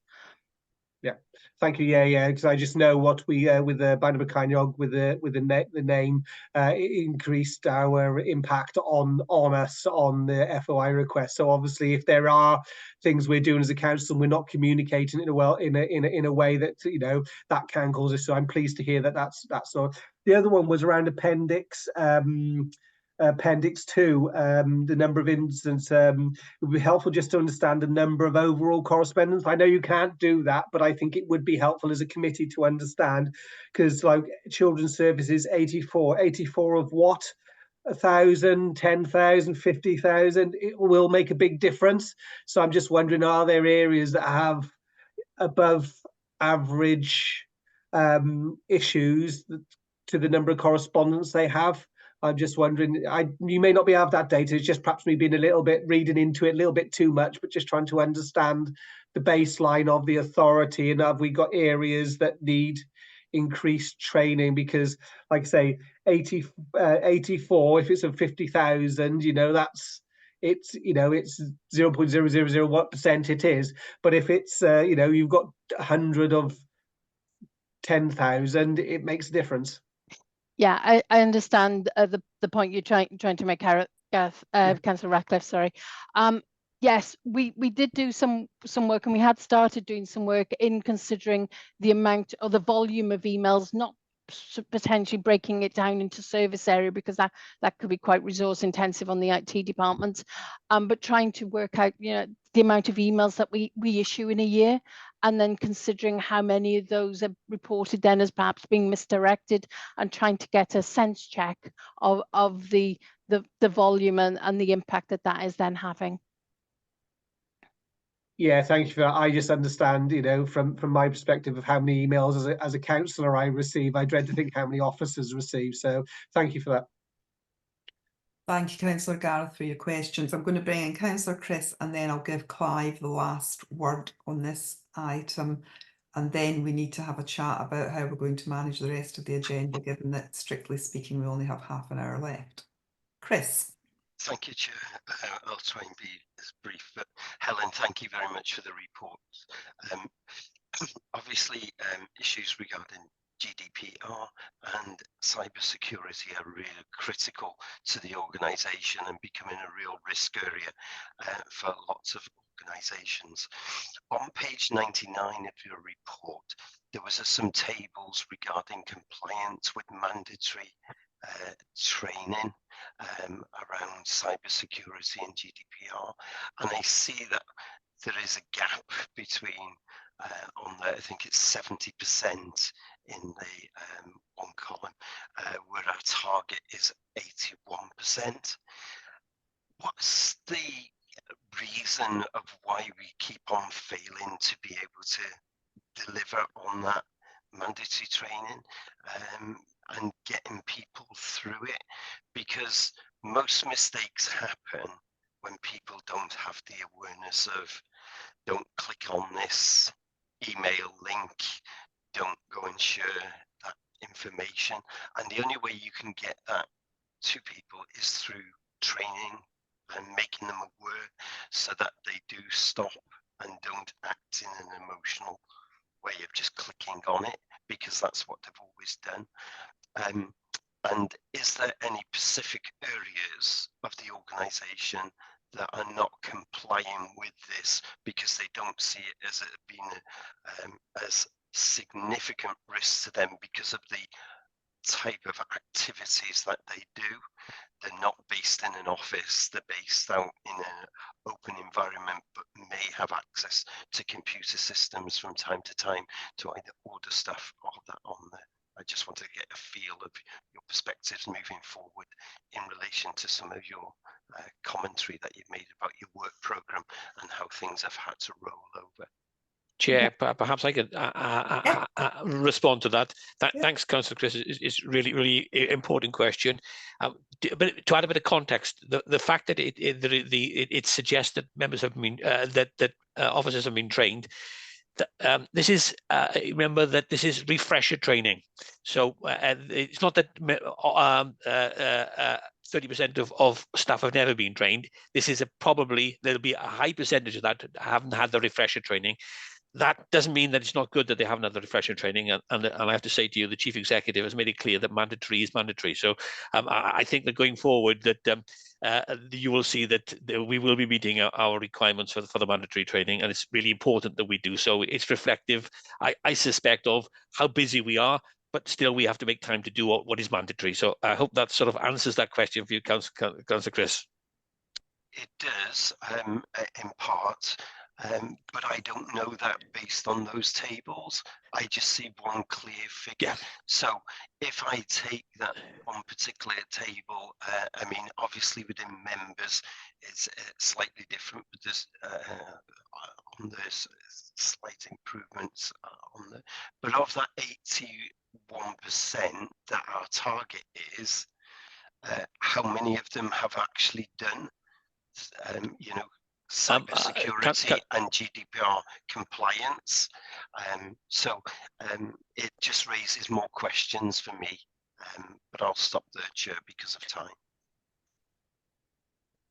Chair, I think.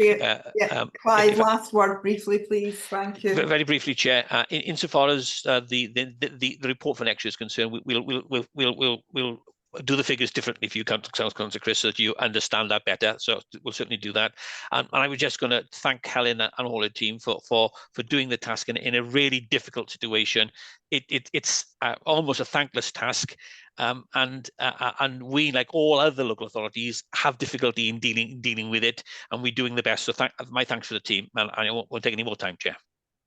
Thank you very much, Clive, and thanks, Helen. I absolutely appreciate that this is it's quite a contested space, and you know, retention and recruitment and retention is problematic. So thank you very much for coming, and we'll look forward to seeing you and hearing from you again with the next iteration of your plan.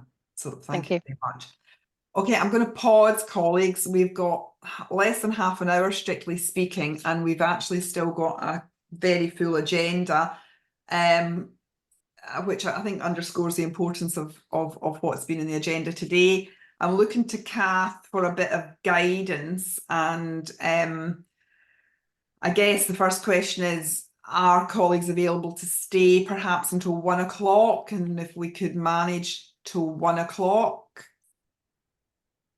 and try and discipline ourselves to get it done by 1. Kath, is that? That's fine with me. Right.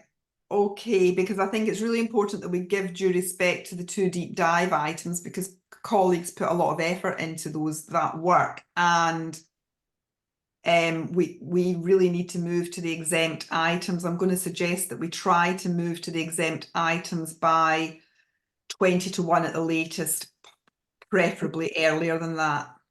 Okay, Chair, I'll make sure that John Evans is in the meeting. And Kath, if you can prompt us if we seem to be running adrift. Okay. Thank you very much, and thanks colleagues for your forbearance. But it's a really important agenda today because we've got a lot of really critical stuff on it. And so moving on to deep dives, and of course Helen remains with us to guide us through the data protection deep dive. And thank you very much to Helen for providing the slides in advance of today's discussion. I don't know how you're going to approach it, Helen, but please assume that that colleagues have had the opportunity to look at your slides in advance, and you don't need to sort of read them bit by bit, but if you could draw out the main salient points that you would like to the committee to focus on in the context that this is a risk deep dive and we're seeking assurance that you and your team are on top of mitigating and manage the risk as best you possibly can in the context in which you work, which we have just heard rather a lot about. So thank you very much, Helen. Over to you. Okay, thank you, Chair. Do you want me to share the presentation, or are you happy that I just, I'll share my screen and then I can talk through it. But you can trust that colleagues have had the opportunity to look at it. It should be coming up now. Has that come up for everybody? Yes, Helen, it's here. Lovely. We've got it. Lovely. That's great. So yes, deep dive into data protection, and data protection is just one element of information governance, as we've sort of indicated before. We started looking at the risks relating to data protection when the General Data Protection Regulations and the new Data Protection Act 2018 were coming in. The legislation changed the actions that the Information Commissioner, the Supervisory Authority, could take against local authorities, not just for personal data breaches, but for breaches of the legislation. So it wasn't just when there's a breach of somebody's information, a misdirected email, or etc. There were the administrative elements of the legislation, which also could then result in regulatory action and fines as such. And the fines changed, the landscape of fines changed dramatically with GDPR from 500,000 in the UK to potentially 17 million pounds, which obviously changed that financial risk that non-compliance may bring about. So that's the background to why the risk was considered important to place on a corporate agenda. As the data protection officer, I understand that many of the responsibilities of getting these things done are mine, but it is the council's obligation towards data protection, and every person who works for the council's obligation to ensure that we meet this legislation. So at the moment, it is important to point out that the Information Commissioner has made statements that they're not minded to issue fines against public authorities due to budget constraints, but they do expect organisations to be learning from it's their own mistakes and the mistakes of others. So when other organisations may be reprimanded by the local authority and those reprimands are public, it's important that we take those on board and can demonstrate that we're learning from them as well and taking them into consideration. Even with the risks, the mitigations that are put in place, the non-compliance with data protection or let's start that again. Even with the mitigations in place, the residual risks remain high with data protection, because we could have all measures in place and all our technical and organizational measures in place, but all it would take is one event to occur that somebody acting outside of those measures, outside of their training, or an IT event to occur, that means we're back into that regulatory action. So we try and put as many measures in place to meet the requirements of the legislation, but also to put ourselves, more importantly, to put ourselves into a position where we can indicate to the information commissioner that whilst the breach may have occurred, we have done as much as we possibly can as a controller of personal data to try and prevent those things from happening. So hence the still high risk even after the mitigations. Data protection risks can impact an individual's privacy. We can get complaints of interference with human rights, which is what the data protection legislation is trying to protect. They can impact upon unfair or unlawful use of information. We could lose control of our information. We might not be in a position to explain who and why we share information with.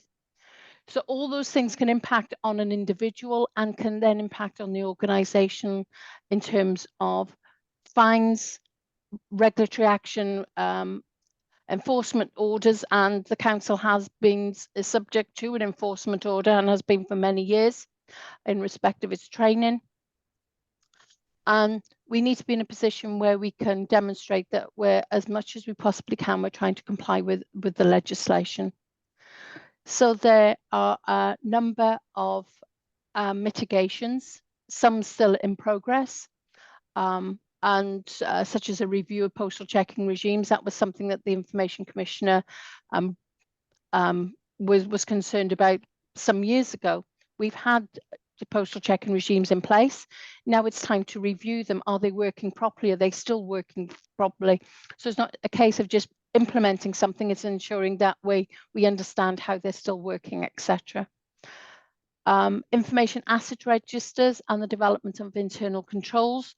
Those are things that I made reference to in the IG report, and the new management of electronic information officer working on those, and those are included in their plan of work.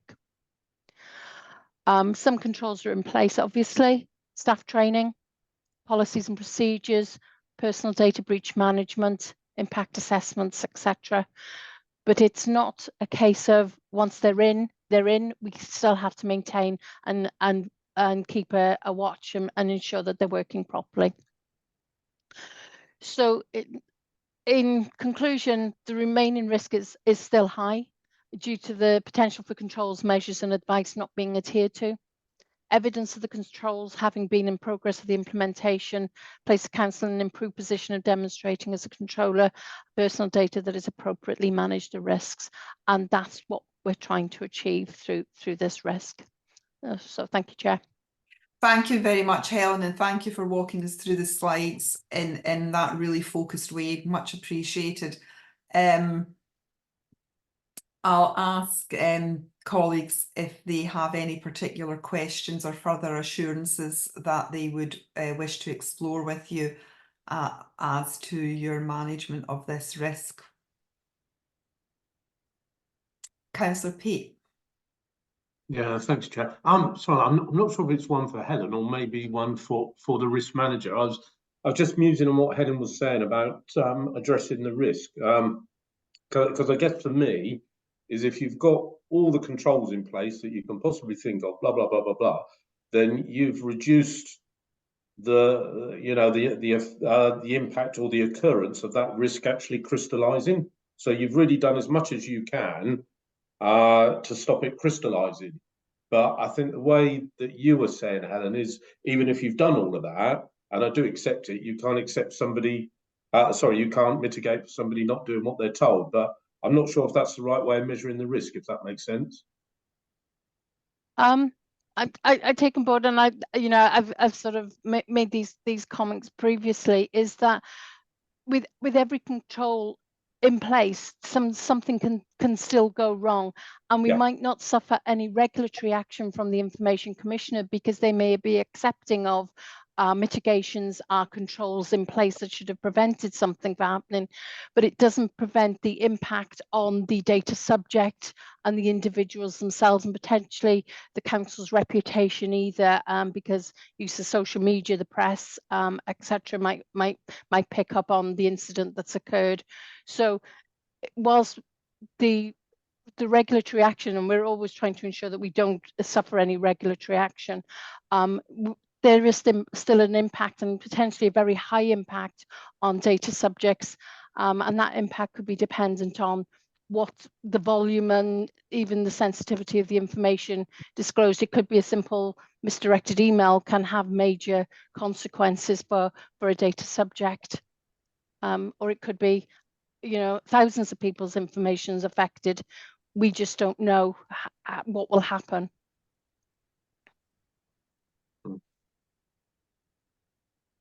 Yeah, I don't. Yeah, sorry. I think I get it. I think what I was trying to say, Helen, was I think you've done a great work there. You put lots of controls in place. You've basically done everything you can, and if everybody does what they should do, then in effect you've addressed the risk.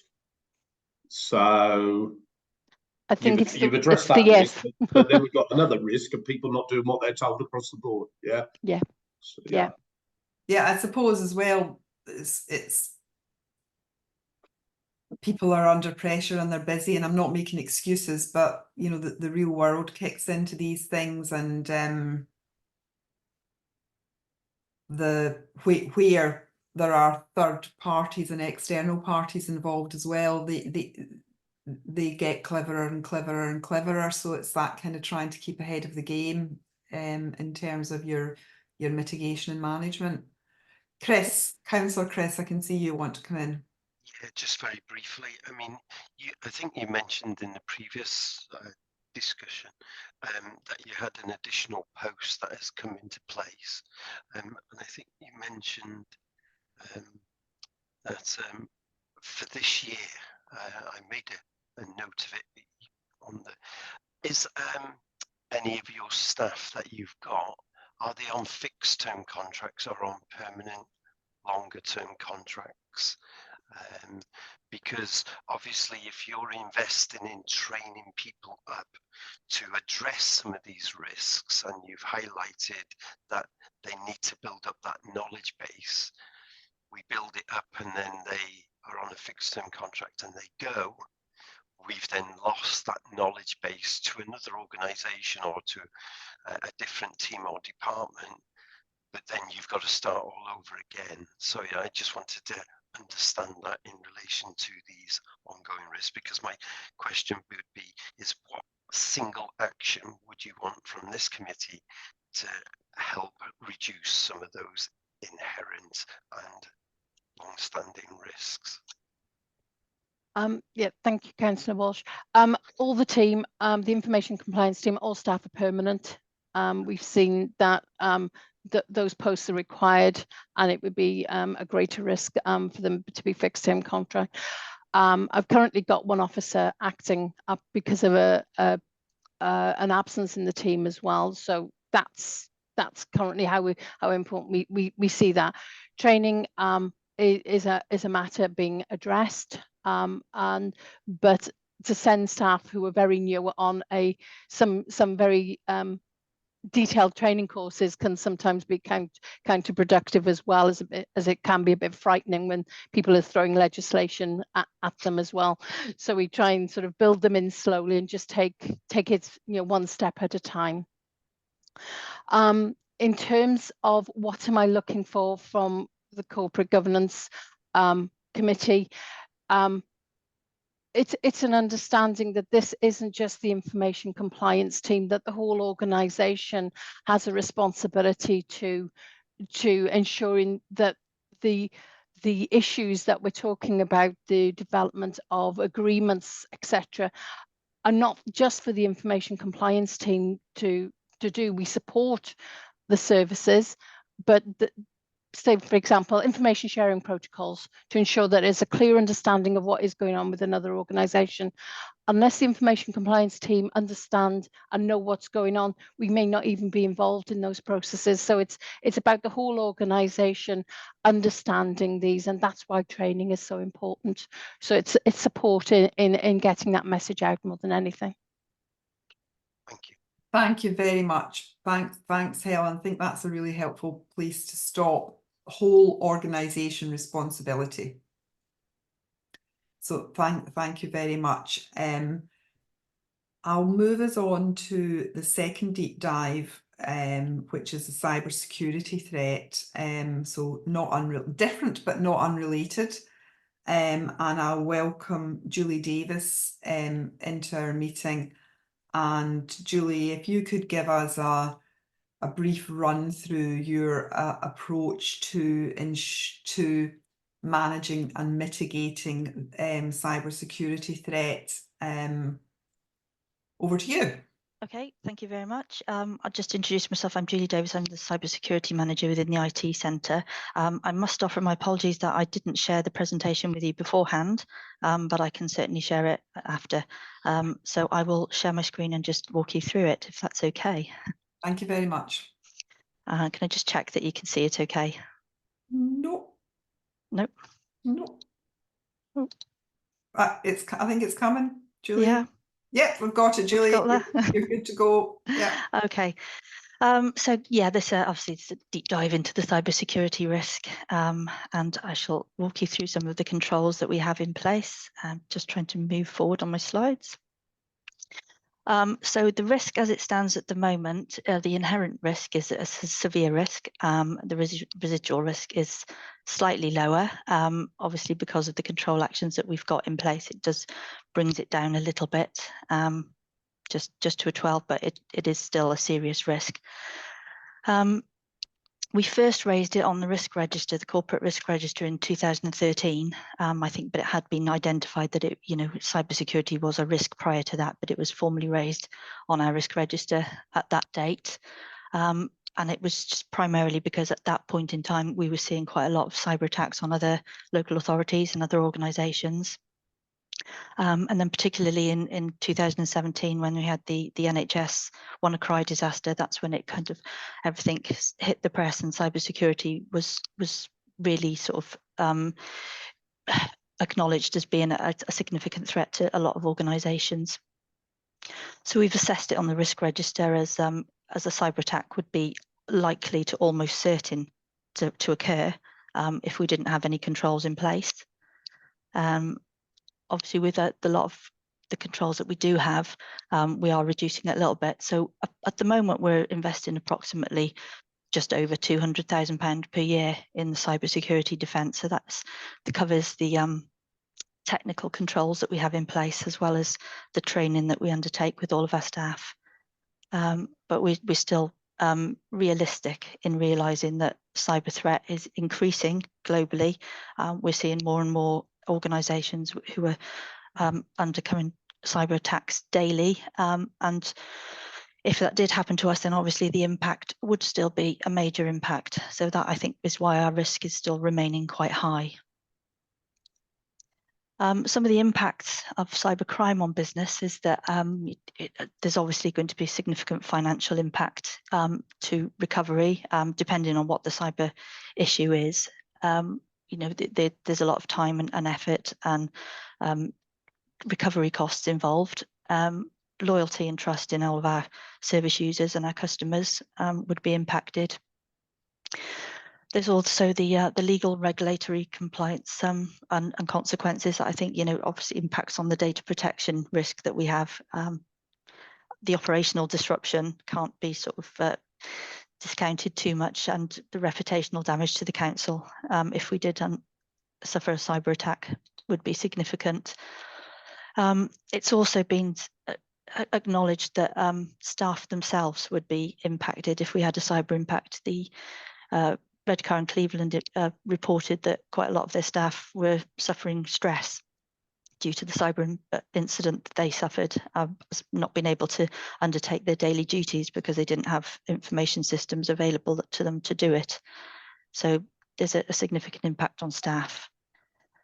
We have a lot of controls, a lot of mitigating controls. I won't run through them all individually, but there's a lot of things that we do. Technical controls, managerial controls, physical controls. There are a lot of things going on to reduce the risk. But I think similarly to the data protection risk, there is an awful lot we can do, but it only takes one incident that perhaps we haven't got a control in place for, we haven't assessed a risk, or we've just, it's a new threat to us. It takes one incident, and I think the impact would be the same regardless. So, we do spend a lot of time and effort in reducing the likelihood of the risk, but the impact still remains high. Again, this is just a lot of the controls. I think a lot of the controls that we do have, we have some that are in place, a lot of them in progress, because we're continually assessing what we're doing, continually making sure that our technical standards are correct, that they're up to date, that they're addressing the threats that we analyse on a daily basis, and that we're continuing to do as much as we can with the resources available to us that we have. I'll leave you to assess the mitigating controls at some point. The timeline target for reduction of the risk, I think it's because it's continually evolving. We're always assessing it, so we're never going to be at the point, I think, where we're happy to say we've mitigated everything, because there will be new things. There will be new things to mitigate.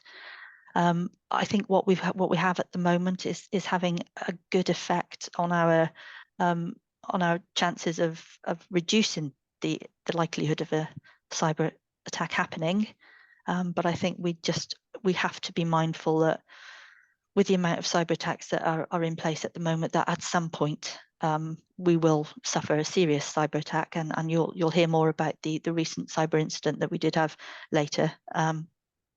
But I think we've got appropriate controls in place at the moment, and we're continuing to invest and conduct lessons learned from incidents that do happen, to see what we can do better, where we can realign some resources, where we can realign some of the amount of money that we're spending on certain things to different places to address the current threats that we've got in place. And really, that was a quick whistle-top tour of the cyber risk. Thank you very much, Julie. That's a really, really powerful set of slides. Thank you. And if we can have them to look at in slightly slower order, but I was scanning the mitigation, and thank you very much for that, and for your brief presentation. And I can see Councillor William has a question. Thank you, Chair, and thank you to Julie for supplying these. They'll certainly reward some detailed study now that we have them to hand. I just wanted to ask Julie, to what extent is it prudent and current practice to share our sort of precaution and our approach to cybersecurity with our particularly our public sector partners through CJC and local service board? I know through my membership of the Dyfed Powys Police and Crime Panel, which scrutinises the work of the police commissioner function, that there's a very significant unit of Dyfed Powys Police, and obviously of other associated forces, that's dedicated to this area. On the one hand, it seems to me that it would make a whole lot of sense to pool knowledge and share intelligence and best practice. On the other hand, I suppose there's a residual kind of caution about oversharing, and I just wondered what your view is on that particular point. I think within Wales, we're quite lucky. We've got a strong community. It's called the WARP, the Wales the Warning, Advice and Reporting Point Group, and it's made up of all local authorities. It's made up of the fire and rescue, and it's made up of some of the National Parks Association. So it's quite a lot of public sector organisations. We meet quarterly and we do share this information. Some of it is confidential information where we're asking for it not to be shared outside of groups, but there is a lot of information sharing, good practice, and obviously incident reporting, which is shared between us. So I think there's a good community of that kind of collaborative working happening in Wales.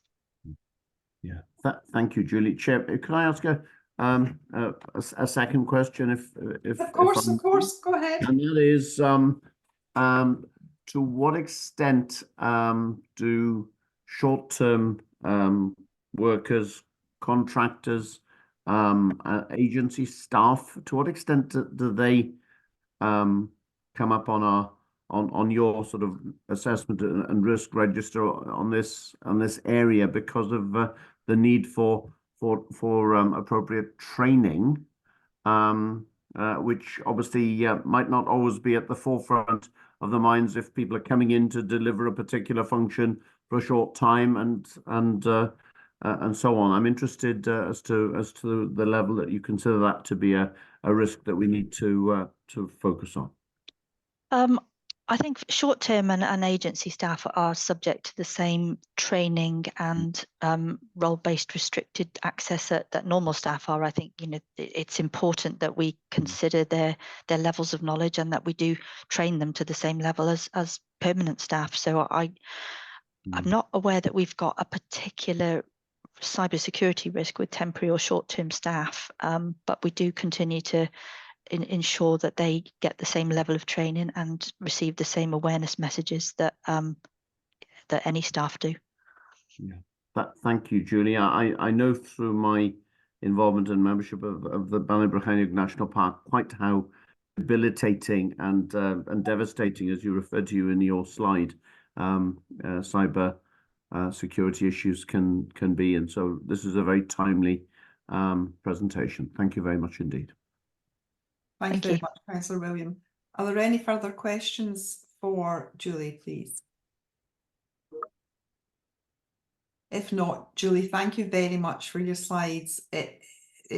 I'm personally taking a great deal of assurance from your slides and with the confidence and professionalism with which you were able to present them. So thank you very much.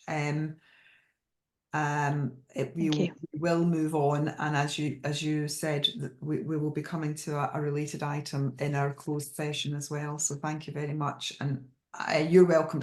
You may already be planning to stay for that item, but obviously you're welcome to stay for that item should you wish. Thank you.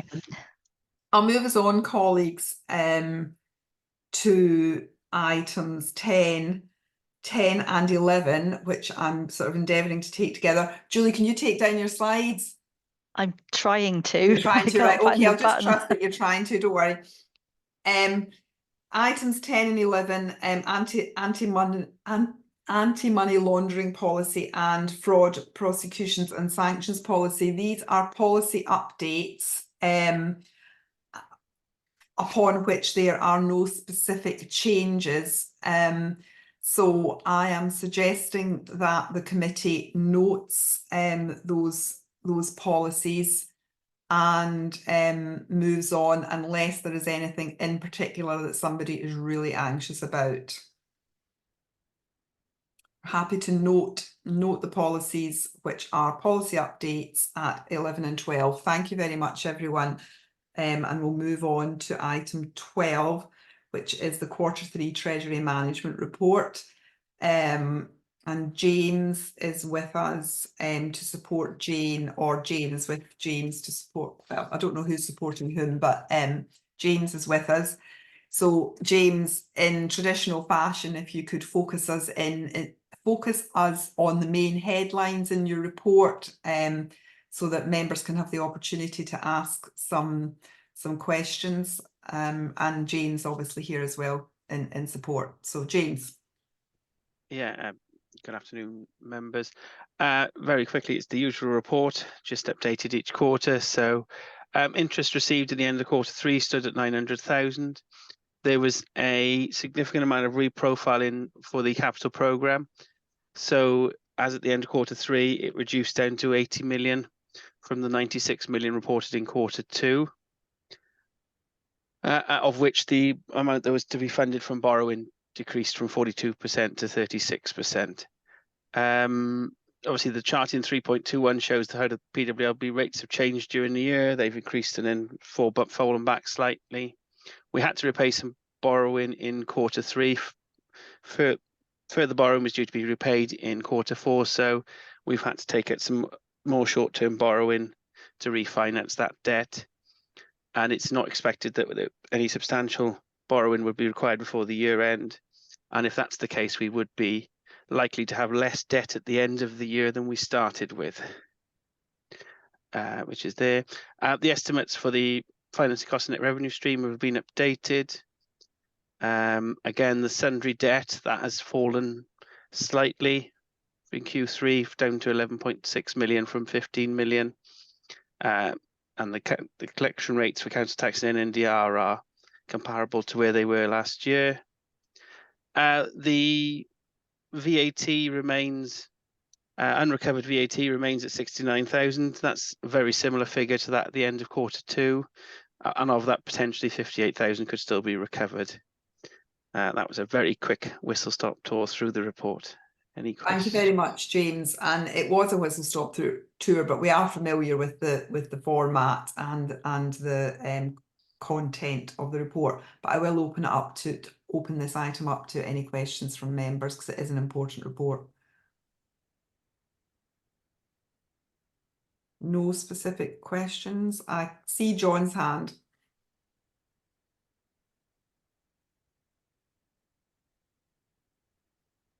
John? I'm trying to unmute. You've done it. You've done it. You're with us. We can Well hear done. you. We can't see you. We can hear you. I'll try that as well. There we are. Yes. There you are. Sorry, my question or comment really is on the appendix to the report, and it relates to purchase cards. I know we've got a lot of activity planned now around purchase cards, an internal audit study, and a working group. But the situation with purchase cards is not improving, and I think the sooner we get round to looking at it, the better. Thank you. Thank you very much, John. I think we can be assured that there is a lot of work, so I'm not going to prolong things, but we know that there is work going on, and it's a high priority, and we'll hear much more detail in the coming weeks and months. From my perspective, the only thing I was going to flag up was my interest in paragraph 3.11 around the potential project delays and reducing activity because of the financial situation. I was going to make the connection with the report of the Capital Working Group, just to really encourage officers to think about a set of clear, accessible criteria upon which those decisions are made going forward, so that all officials and elected members can understand with a degree of transparency when, why and how these decisions are made. But I'm kind of trusting, Jane, that that's something that you would expect to have in place. Good, thank you.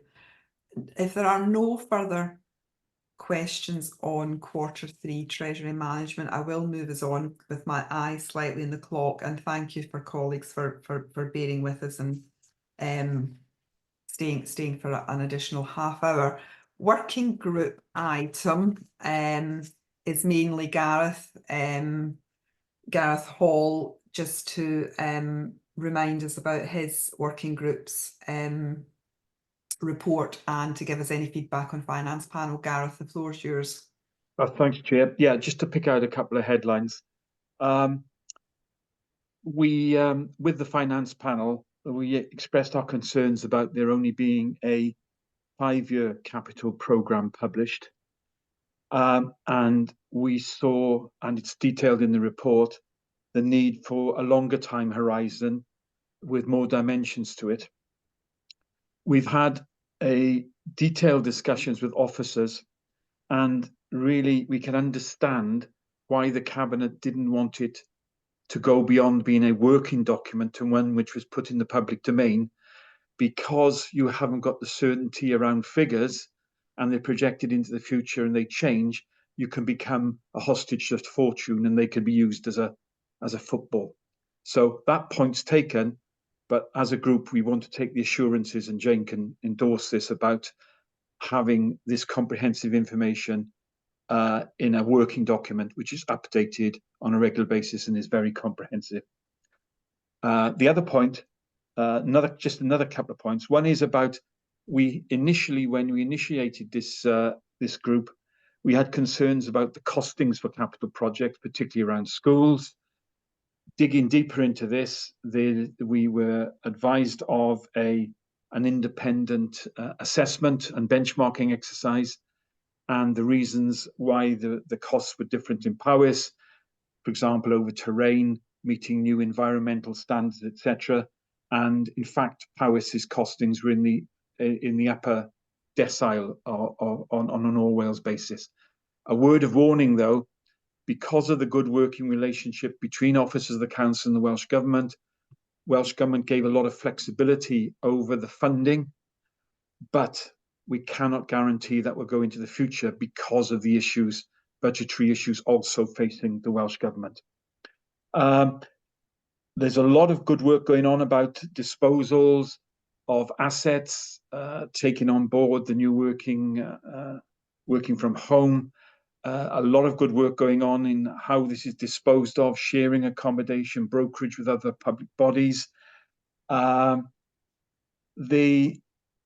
elephant on the doorstep really is the farm estate.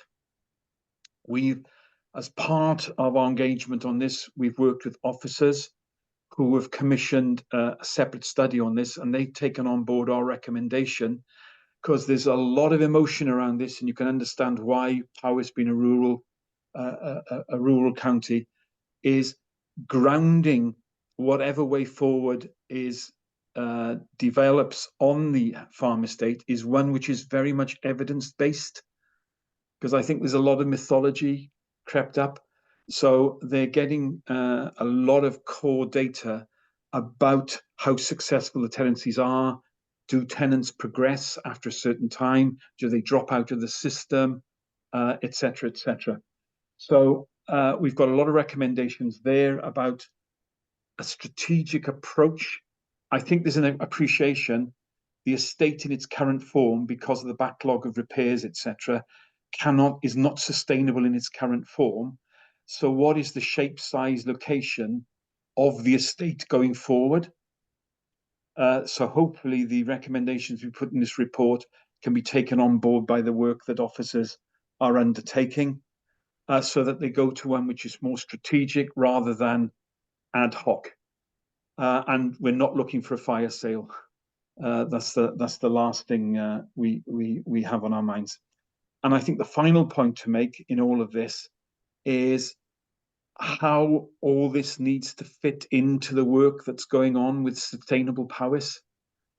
Is we'd like this to be taken on board and fed into it, and on a wider perspective, the role of our committee, not looking at this in hindsight, but getting involved in the ground floor as Sustainable Powys proposals evolve, rather than look at it retrospectively in a sort of traditional audit function.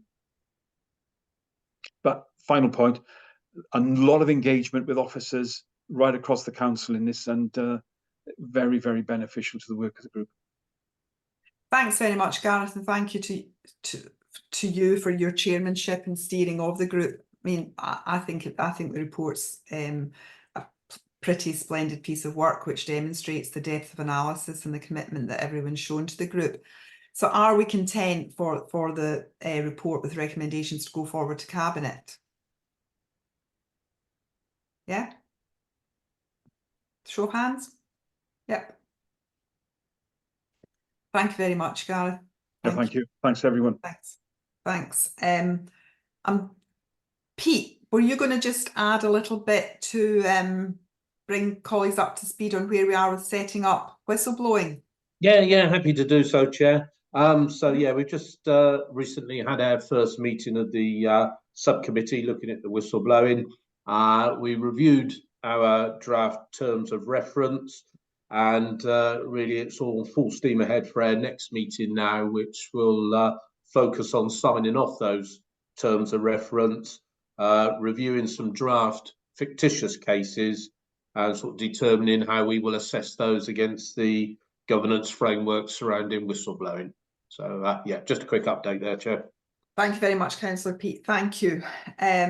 I'll move us on, therefore, to the work programme. Just one item from me. I've asked for business continuity to be added to our work programme going forward, and we were also going to ensure that the annual complaints report specifically includes whistleblowing. And I can see Pete's hands up. Pete. Yeah, sorry, Chair. Yeah, you've just beaten me to that one. All right, okay, sorry. Yeah, thank you. Yeah, we want to be very clear that whistleblowing will be included in the annual complaints report. If there are any other issues on the work programme, could you just please email Kath and copy myself in, so that we can move on to agenda item 15, please. So agenda item 15 requires the passing of the resolution as set out on the agenda. So if colleagues are content, I need a proposer, Councillor William, and a seconder, Councillor Chris. So thank you very much. And thank you to everyone for your attendance in the open part of the meeting today. Kath, can we now move to the closed session? Yes, Chair.